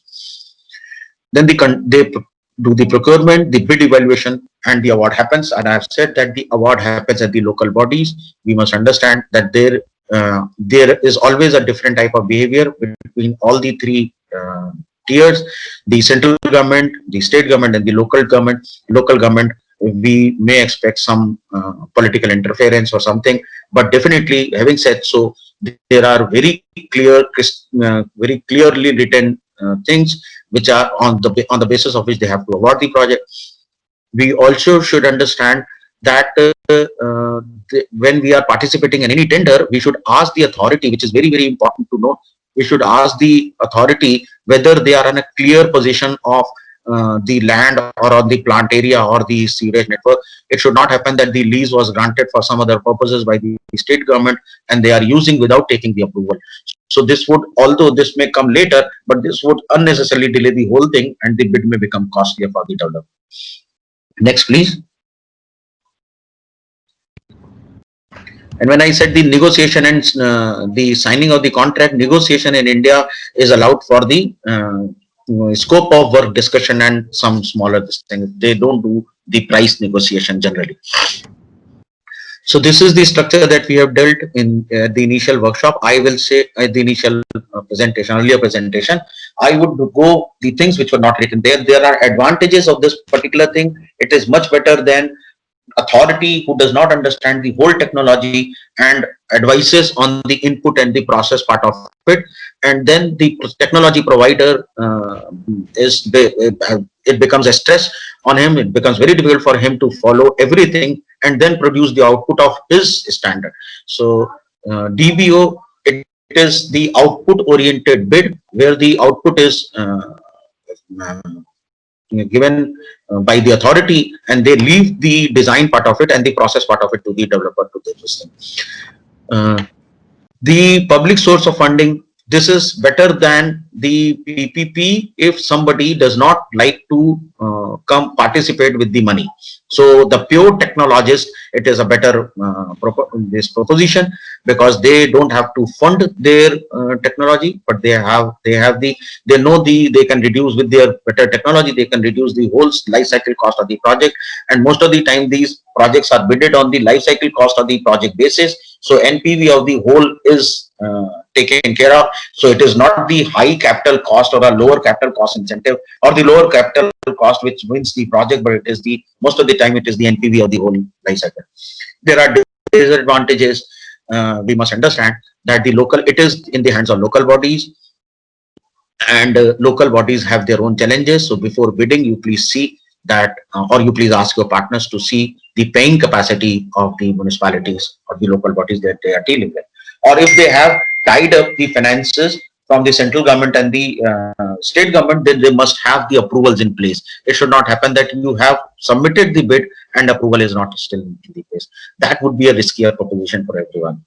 Next, please. Anand, would you like to?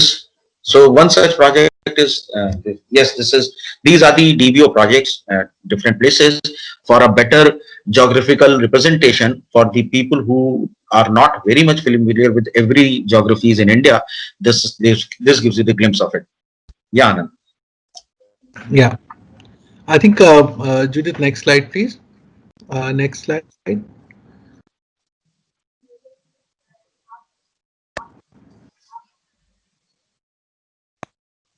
This is a case. People can read to this and we can discuss it in greater detail whenever if somebody has a question. We can join. Dr. Taki can also join on the technical aspects whenever these things are there. But these are the cases. So when we are saying that this is a structure, on that structure, the things have already happened. Is the mission that we are trying to show. This is the concept. Anand. Yes, please. Next slide, Judith, please. Right. I think another popular structure that we see is the BOT third-party PPP structure. This structure is generally for projects which are output-based projects. This is a model where a third-party operator is hired by the concession giving or granting authority to provide wastewater collection, treatment and discharge or reuse services to the end users, and it is paid a fixed sum over a periodic duration. It's called an annuity by the concession granting authority to cover the capital and O&M costs. The success factors associated with this category of public-private partnership are that there are normally, in these kind of projects, the presence of detailed studies are normally there. These studies assess the need, scope, and of the project, and also collect data which is up to date.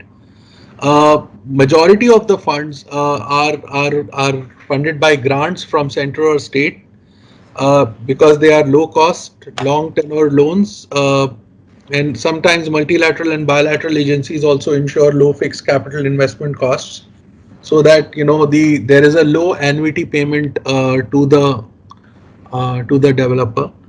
There are contractual assurances. That's a very big success factor towards the annuity payments, because you're sure that you have a recourse against a sovereign which is going to pay. Operator non-performance is kind of hedged by the performance-linked annuity payments. So I think that's there, and of course this is always backed by a strong will, political will. I mean. A very good example, next slide, Judith, is the Kolhapur project. You see it's on the western coast of India. And the Kolhapur project basically was a STP of 76 MLD capacity. It was commissioned in 2015. And in this case, we saw the performance-linked quarterly annuity payment, which kind of ensured that the project was a great success. This quarterly annuity payment comprised fixed O&M costs and variable charge, which was linked to inflation. So there was always a progressive, the fixed cost was increased. The capital cost was about 8.56 million euros, which was borne by the NRCD and the private developer in proportion of 70:30. And of course, Vishwa Infrastructure is presently undertaking this project. There was also the another example in Alundur in Tamil Nadu. So this seems to be a very successful model for the past. Next slide, please.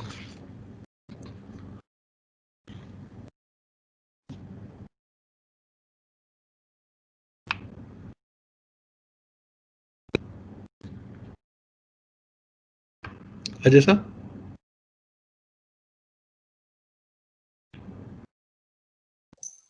Sorry, I again forgot to unmute. So the BOT end user PPP, when we are saying BOT, the BOT was the initial term used by the PPPs in India in the first decade of 21st century, you can say.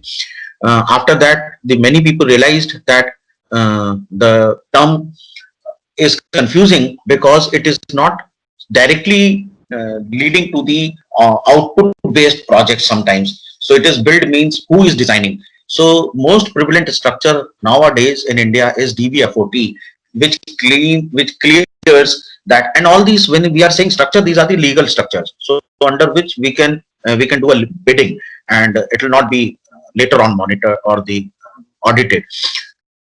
So DBFOT, which is where the design, build, finance, operate, and transfer. So the term transfer, you would come to know where it is BOO. People have stopped doing that thing, which was never transfer. It was a long-term lease or something. So the BOT end user PPP is the most prevalent form of structure, which is in road sector, and the end user and not in the road sector. This is like the multiple users are there. It is the road sector. When the end user, single user is there, it is like a Maj and Co Nagpur STP project, which would be there. So again, this is a same thing. Instead of paying the annuity payments, the user who uses the water or the output pays it directly. So the ownership of the project of the end user and the ULB remains, because the end user also takes care of in, we will see these example later on in the next slide. And the project is driven by the end user needs, as it is a catalyst for its industrial establishment, because he is in the requirement of the water. So this is Nagpur, where it has happened. We can go to, yeah, the disadvantages is that go back to the last slide, please, Judith. So the disadvantage of this model is that there can be an unexpected increase in cost, causing an unexpected loss of profit to the consumer. So because he has been the catalyst of this thing, he has he's been the sponsor of the project. So this may happen, and if it is done because in the proper form of PPP or the DBFOT, then this risk is to be borne by the developer. So this is the advantage. You are not funded for the unexpected really these raise in the thing. I am happy to note and say that I have started seeing some newspaper newses and talks with my bureaucrat friends and this thing, that the government is actively looking upon this aspect also, that because of like the COVID has given the people to think, and this is the thought for food, that in case of such events, what happens to the cost and what happens to the revenue loss. So this is actively being thought about. So this disadvantage may not be that much, the particular unexpected increase because of no fault of any party. So that should be taken care of. Port, I have seen the document, they have already done it. So some people who would be acquiring the document from the port and then redesigning their own, aligning their document as per this thing, they might have these clauses over there. End user behavior and the payment capacity. Let's say Maj and Co himself defaults in the course of 20 years, and let's say 10th year or something here, and the life cycle cost of the project is still not paid back, then what happens? So this remains a concern. Next, please. So one such example is there in Nagpur. Nagpur STP was a 110 MLD project. The capital cost arrangement is that Nagpur Municipal Council Judith, I have lost the slide. Yeah, sorry, I think someone took over the control. I just bring it Oh, back on. oh, Just give me a okay, minute. okay. No issues. That caption is very tempting. Take control. So somebody would have exercised that. Yes.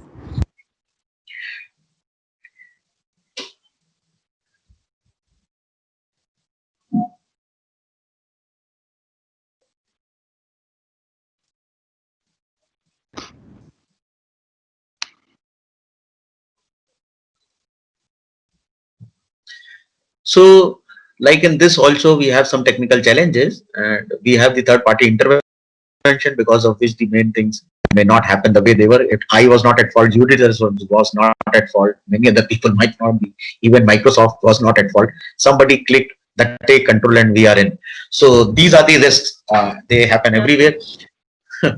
Maybe we could use the time to already think of questions as to the audience. We still have 55 people in the room.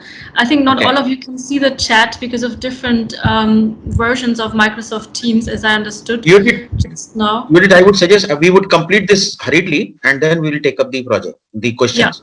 Yeah. Yes, I'll try and sum it up as early as possible. So I'll just skip the things and the only speak the vital part of it. Okay, so yes, yes. So the capital cost of this project is 22.28 million euros.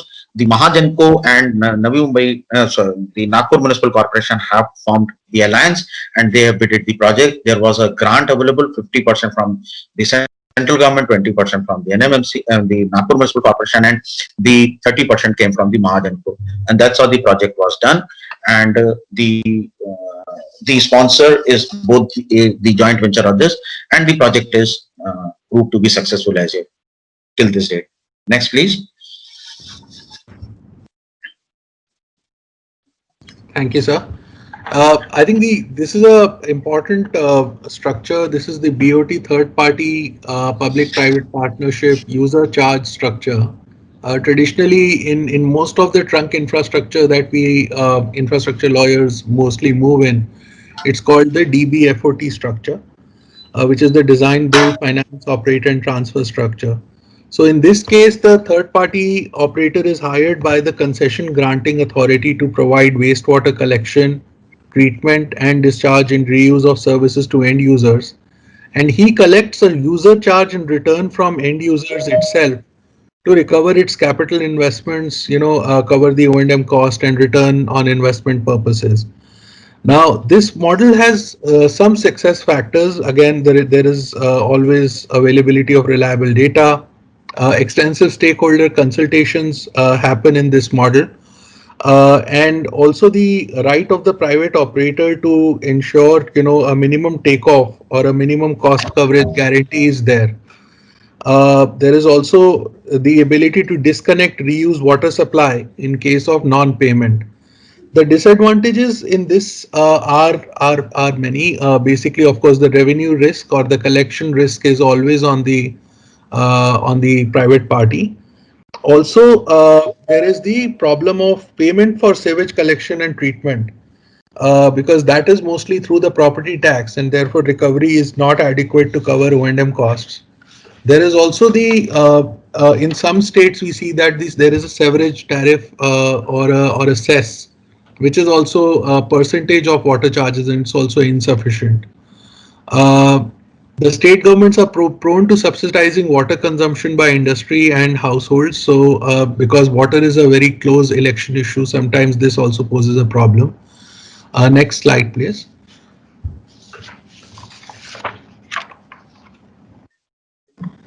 So this was implemented in the Salt Lake water supply and sewage disposal system in Calcutta, or Kolkata as it is now called.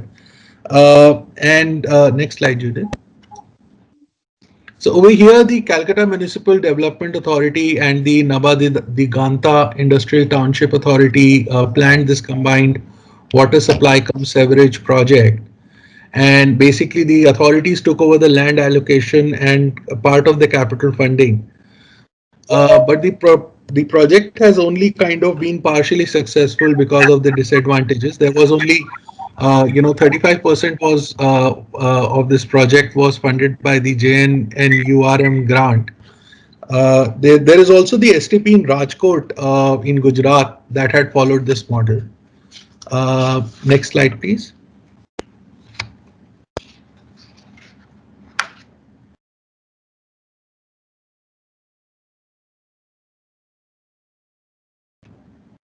Ajay sir? Yeah, so we have studied this HAM model earlier. We have come to know the part of the capital expenses is funded by the government, and it is in that manner it is different from BOT. BOT is whatever you have bidded for VGF or something. So whatever the extent of VGF that you have demanded, you can go ahead with this. But there it is a fixed high incentive of 40%, irrespective of whatever you demand. For 40% would be funded by the government, and then later on in India, in Maharashtra and road sector, they have gone ahead with the 60% also to get the maximum participation. Advantages is we know that there are reduced financial risk. Disadvantages is that the success of HAM model largely depends on the government's ability. We all know it is to be given by the government. But if it is the central and the state government involved, they have the better financing controls, and they have already approved it, and it is not the approval in process, then this risk is mitigated. Next, please. The project of such nature is in Haridwar.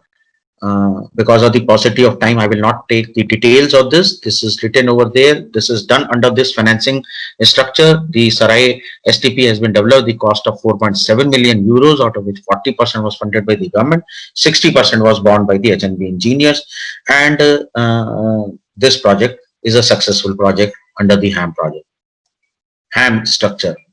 Next, please. This we should give some time to this. In India, there are 2-3 types of bidding. Mostly it is done on a competitive L1 basis. This is a 2-stage whereby the technical and the financial strength is assessed first, and the competent and the qualifiers are taken forward. In this, we can go, and then the financial criteria, whether if it is an annuity, so what is the least annuity? If it is a BOT user charge, what is the VGF amount or the least subsidy somebody is requiring from the central government or from the government, the authority, award authority.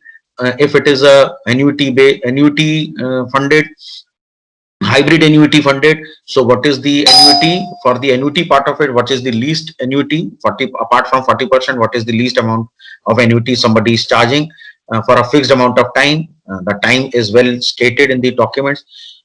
So that's how it is done. And if it is on a DBO basis, mostly it is the NPV of the whole project. So let's say 2 years of construction and 5 years of operation has been handed over. So 7 years of life cycle cost of the project on NPV basis can be awarded. So there are different ways of doing the bid parameter. Please don't participate in any project where there are 2 or more than 1 parameter which is to be assessed. And then if they have given the weights assigned to it, even if there are 2-3 parameters, if the crystal clear weights have been assigned and finally a final number is achieved, then this is a single bid parameter. In India, the law says that there should be a single bid parameter must be in place. There are several other parameters in addition to the above. Means this line is for the technical parameters. So somebody can ask for the similar projects. Please be sure what do they mean by similar projects. If they have not defined, please ask this question in the pre-bid and ask for the what is the similar projects. Also, there is a unfair bidding process may end up in litigation. This is what I am cautioning the people, that why to waste time in and participating and put the project in the balance sheet as the project in pipeline or a bid in pipeline. Why not do a clear-cut process where the regulatory authorities have all the papers in place? There is a competitive negotiation also, which is generally not generally avoided, not directly done, but there are times where the time is of essence. Like in COVID, I have not talked to the authorities directly one to one, but whomsoever I have been working very closely with Bombay Municipal Corporation and some of the many other corporations. So we know that when the time is essence, somebody would not like to go with the 30 days or 21 days of tender, the publication and all those things. With this, they may identify some established players and ask them to bid and do a competitive negotiation. Even the watchdog CVC in India allows this kind of a thing, but this is not a general practice. This is only at the time of adversity, and the time is not there. Swiss challenge is very, very important to note for all the European partners, that their technology may be unique, that and to the extent that good that the people may not be aware in India, and participating in a competitive bid might not be fruitful for them, because this technology has not been even understood by, because they don't even know about it. So this is a very recent inclusion in the PPP processes as the Swiss challenges, that you make your proposal, you make your project, go to the government, hand it over to them in a conceptual format. It is not the entire bid, but in a conceptual format, to say this is the project, and these things are generally done in generally either of the two scenarios. Either the technology or the project is innovative, or the methodology or doing that project is innovative.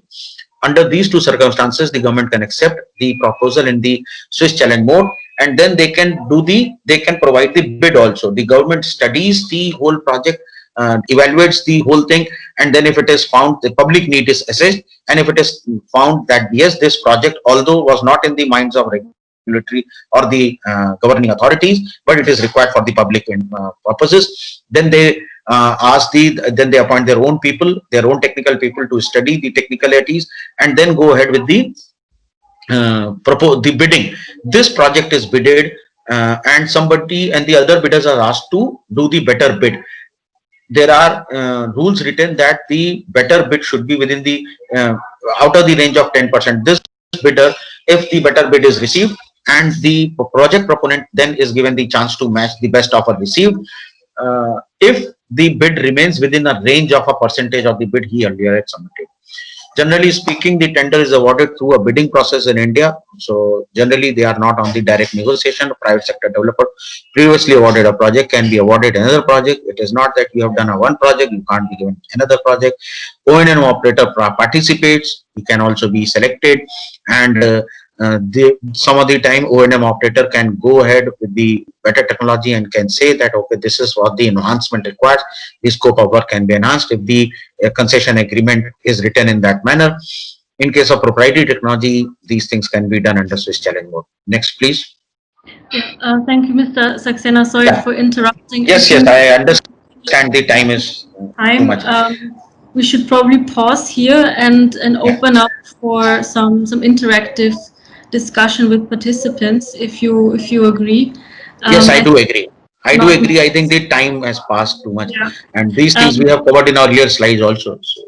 So I'll request, because the next chapter speaks about technical challenges and gaps. So I think that's a perfect topic to really open up to those who are here with us, to maybe share their views as well, where they see gaps from their previous experiences, be it in supporting the businesses or bidding themselves for some projects.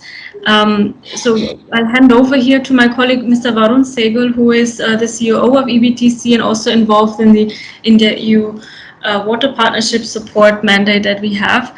Varun, would you like to guide that interaction? Thank you, Judith, and thanks for patience from everyone. And thanks to the experts for highlighting in detail the structures. Indeed, it's a global issue, and there is a lot to learn and unlearn, and hence a lot to collaborate on, work on. So to initiate the Q&A, I'll be doing it together with my colleagues. May I request Mr. Mathuria, sir, to comment on one of the challenges highlighted by Mr. Ashish Verma. Ashish, if you are there, would you like to ask your question? Otherwise, I can read out, if you're still there, Ashish.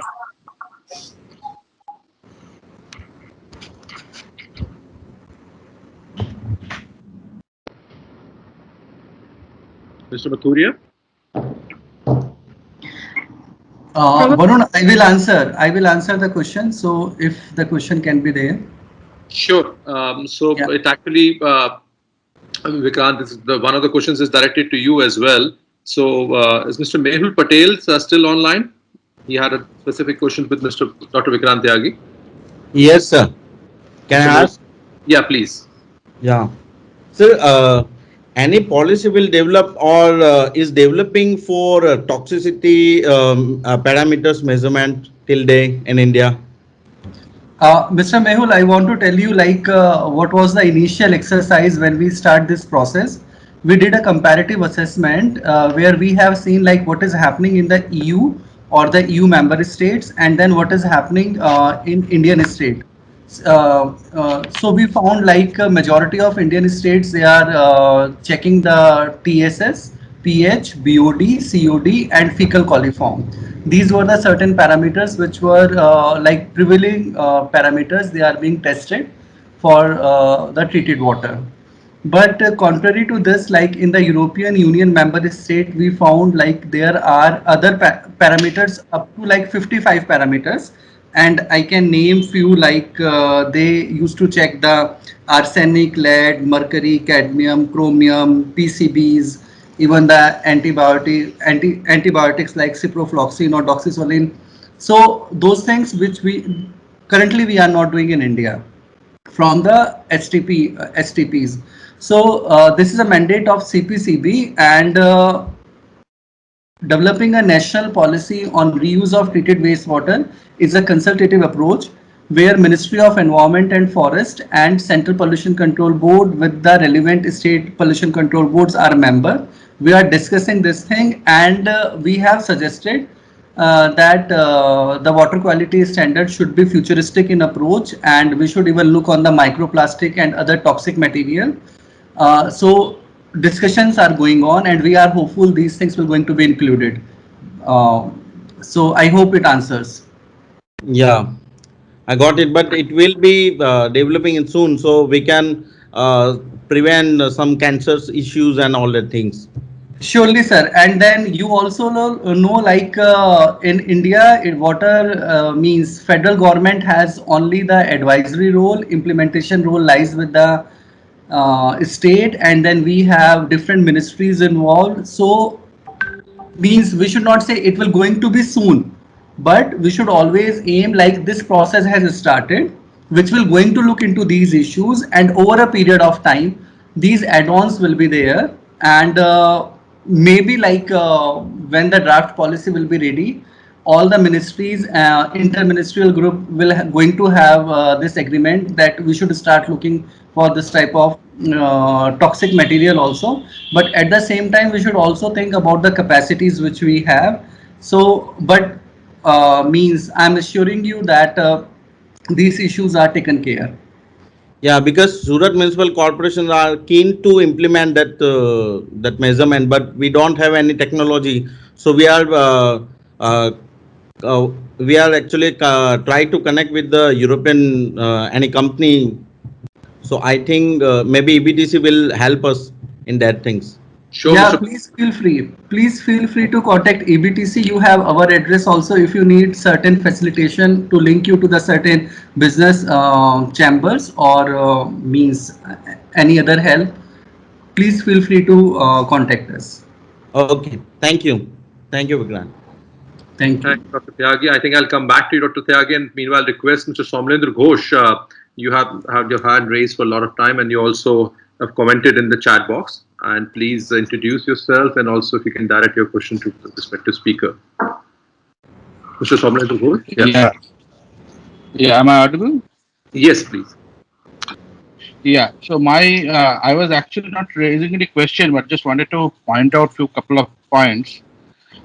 Just to give an introduction, KPMG, I'm from KPMG India, and the policies that you had mentioned, starting from MWRRA, bulk water tariff policy, helping NMCG on transactions, water use trading certificate, as well as formulating UP's FSSM policy and national FSSM policy, all have been done by KPMG in India. So that just wanted to highlight that. Just couple of points. When we talked about regulatory issues, there are two major regulatory changes that has happened driven by National Green Tribunal. So I think Anandji can explain to the overall audience the role of National Green Tribunal. It's a regulatory body, it's a judicial body, which comes out with specific guidelines, and these are all mandatory guidelines. And they have come out with two very important guidelines which are relevant for this treated wastewater use. One is on the treated wastewater discharge standard. Now, 2 years back, they have made the discharge standards very stringent, at par with the developing countries. What it does is that now suddenly the discharge, the wastewater treatment cost has gone up because of this, and existing STPs also have to upgrade a lot. So, a lot of investments will be required, both in creating new infrastructure and retrofitting existing infrastructure. So there a lot of technology support will be required from developing countries like the EU. Secondly, because of this change in policy, the treated wastewater will be now of better quality. So that Sorry, that interrupting. gives an opportunity for treated wastewater. Please be specific on your question because I think we'll considering the limitation of a timeline. If you have any specific question. No, I just wanted to mention these 2 points. So this is one, and secondly, the NGT's guideline on the groundwater, which is going to restrict groundwater usage. So we feel that treated wastewater will be much more prominent, and I think in the upcoming years. Mr. Srivastava, you would like to comment on this, on NGT's role? I think, thank you.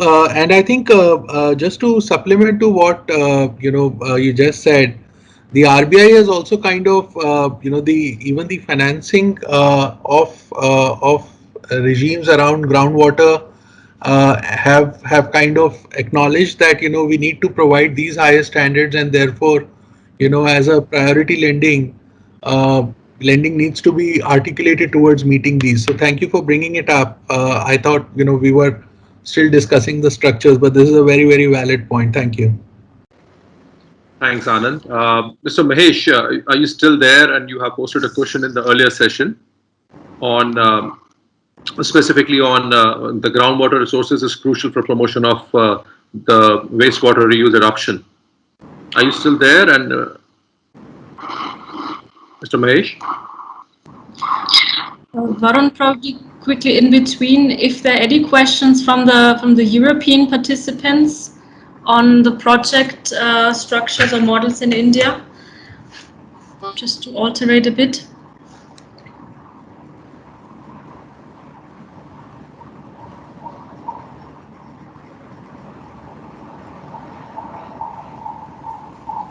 If there are any companies or business member organizations who have some thoughts. If not, then we continue. There's a question from Sweden. So, Rupali, please pose your question. I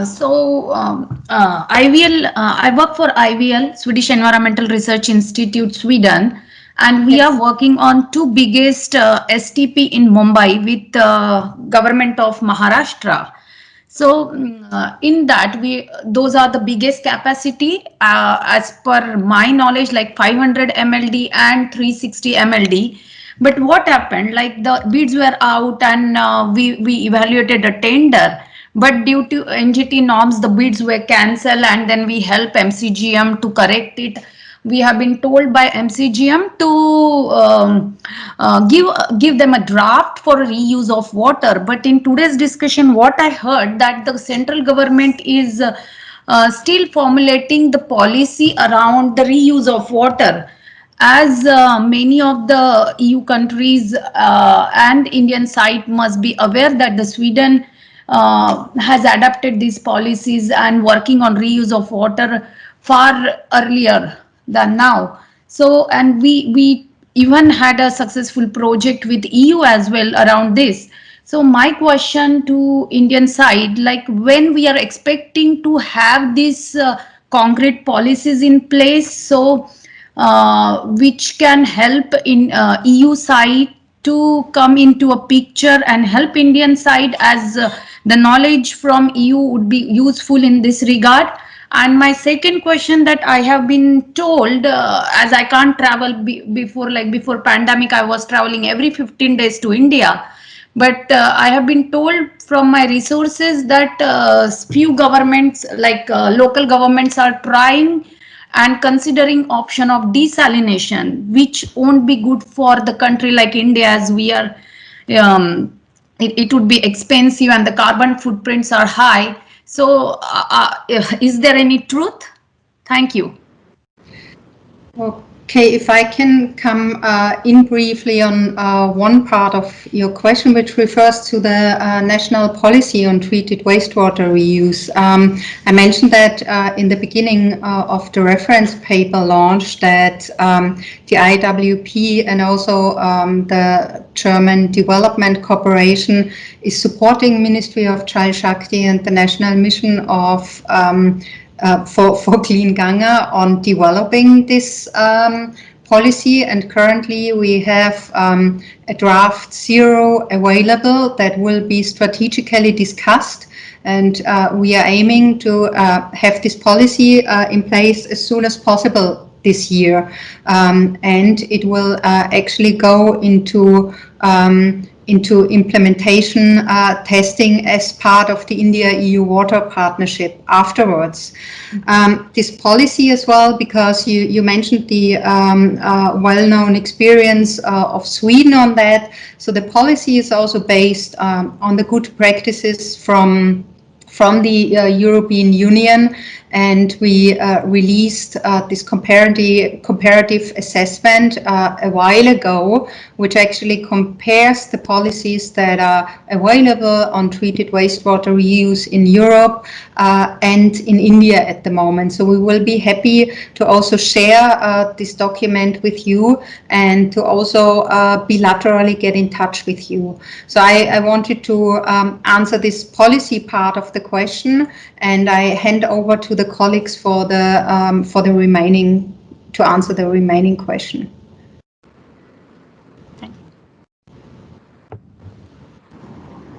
So I think Varun just dropped out due to some power cut issue. If I may ask either Vikrant or yes. Yeah. I think Vikrant is the right person for this, yes. Yeah, Vikrant, can you answer the question, please? Yeah, thank you, Birgit. So, Rupali, like in India, central government can only advise the state to do certain things. Exactly. So, when it comes to reuse of treated wastewater, means the main objective of this policy will be like to help state like to develop their own policies first.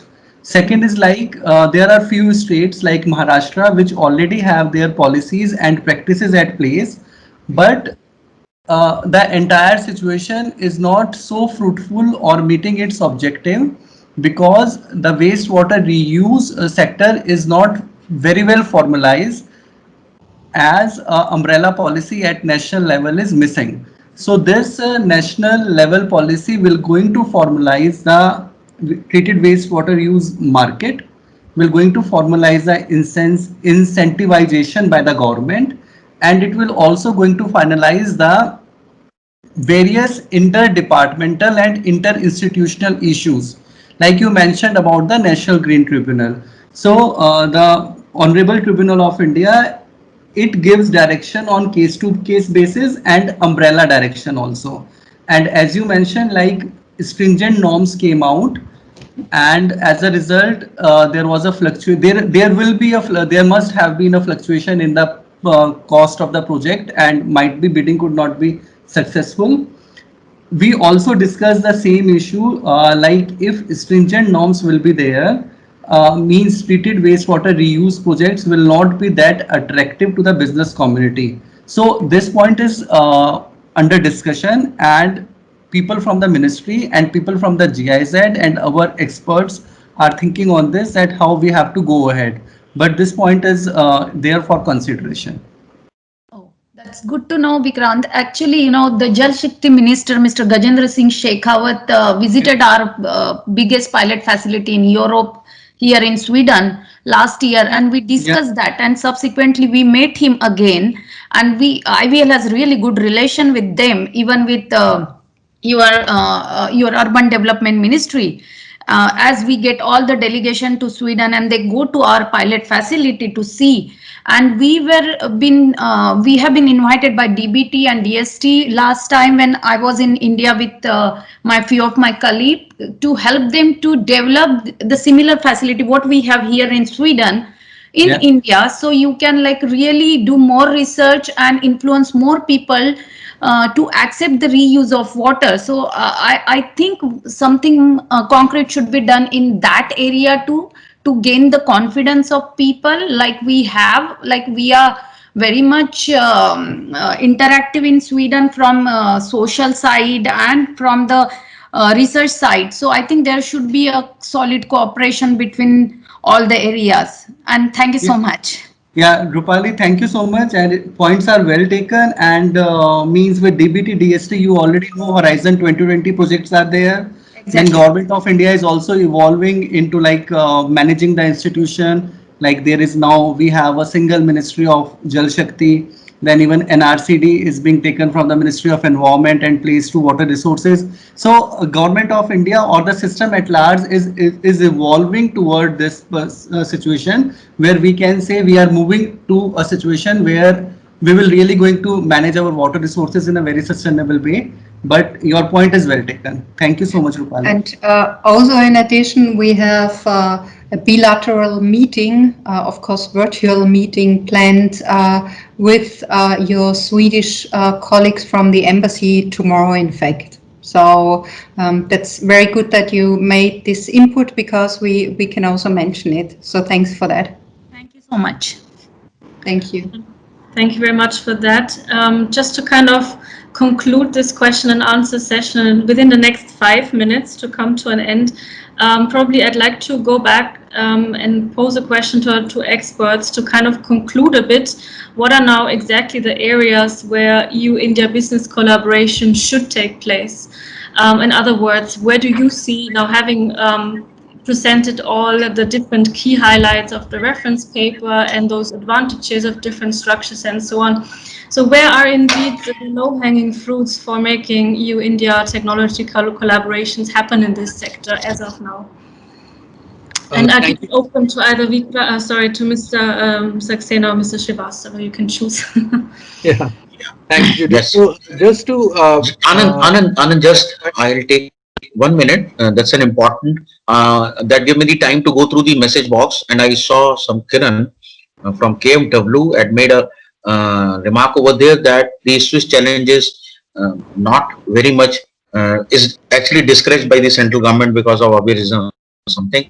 So that disclaimer, because of the positive time, I would have missed. But yes, the Swiss challenge is not.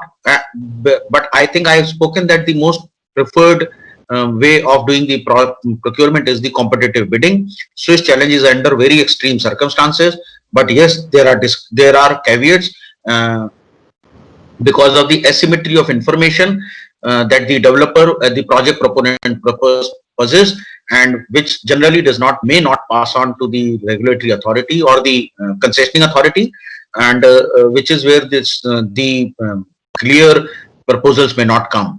Or the competitive proposals may not come. Having said so, there are states who are moving forward. In the state of Maharashtra, they have gone ahead with the institutional structure in the policy, and I was one of those who have done the Hyperloop project, which was trying to be bidded on the Swiss challenge by the earlier government, this government also, but because of the COVID, the things have stalled. And this Hyperloop was an innovative technology. There was no maglev, there is like no train, no road or something. So this caveat should be understood. Yes, Anand, go ahead, please. Yeah, and just to supplement, actually, I also was answering the same question. Just to supplement, the Andhra Pradesh Infrastructure Development Enabling Act specifically does recognize Swiss challenge as a means. And the state government of Andhra Pradesh actually passed that law way back in 2009. So the law has been around, and several projects in Andhra Pradesh were initiated under the Swiss challenge regime, including the airport expressway that you see that drives us in Hyderabad from the airport. So Swiss challenge is a well-known model adopted for several projects.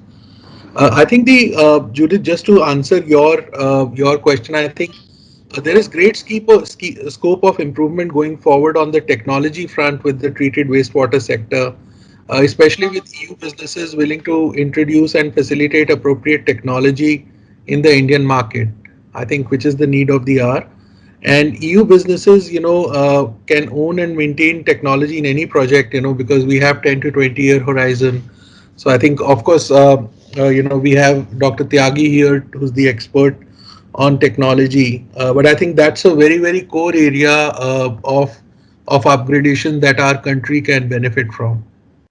I would also like to come in here and emphasize that the India-EU Water Partnership will be entering its next implementation phase from 1st October this year for another 3 years, and there will be a strong focus of facilitating financing opportunities to implement the Tapi River Basin Management Plan, and also looking for EU businesses with technologies to come in for pilot testing in this very basin. So we will set up this mechanism soon, and of course keep the EU member states and businesses informed on this in order to provide an opportunity for technologies to be tested in an Indian river basin and circumstance. I think that's a very important message, Birgit. Thank you for that, and probably also a very good conclusion to today's interaction, to give us a bit of perspective where we stand at the moment. So while we are closing those various gaps in terms of what are the market insights, how is the policy landscape evolving, what are the case studies we can already look at and learn from, how can EU businesses then really join hands with the local partners on site and so on. Keeping in mind that the journey or the longer perspective of the India-EU Water Partnership is really pointing towards such pilot project opportunities, I think that's where we should focus at. And I'll share with you the feedback form for this session, and we'd be keen to hear what your thoughts are, or where you feel that the India-EU Water Partnership, and in particular the business component or the business support team, should really maybe dig deeper or help or support you with, keeping in mind that we have this common or joint objective to implement as well eventually, and there would be very brilliant opportunities coming up, as Birgit has just once again highlighted or underscored. So please do fill out the feedback form. It's in the chat box. Again, I think not everyone is able to see the chat box fully because of some technical issues. So I'll send that as well on over email. And Birgit, if you have any last concluding words, then I'd invite you to close the session with your remarks. Yeah, thank you, Judith. I will keep myself short for concluding, but I really would like to thank everybody who attended this meeting today, and I hope that everybody could take some valuable points out of this meeting, and that we were able to provide some information that can be helpful for you in the future to investigate more on opportunities for your businesses, and from your point of view of EU member states, to explore the Indian water sector. And I really hope that the India-EU Water Partnership can be of benefit for that. So I would really like to ask you to get in touch with us. You can either get in touch directly with us at the IWP GIZ Project Management Unit through the website, for example, or get in touch with EPTC and Judith, who will then, of course, link us with you. So that would be a real pleasure. And of course, I would like to thank everybody who contributed today to this event with a presentation and with thoughts and ideas. And I also would like to thank again EPTC for organizing this and for putting the reference paper together, of which I'm very happy that we were able to launch it. So I'll ask everybody kindly to download it, to have a look at the reference paper and get back to us in case of any questions. So thank you, everybody. And with these few words, I would like to thank you again and close this event. Thank you very much. Thank you, everyone. Thank you. Thank you. Bye. Okay, so Thank you. have a nice afternoon in Europe and a good evening in India. Bye-bye. Bye-bye. Thank you. Bye. Bye. Thank you.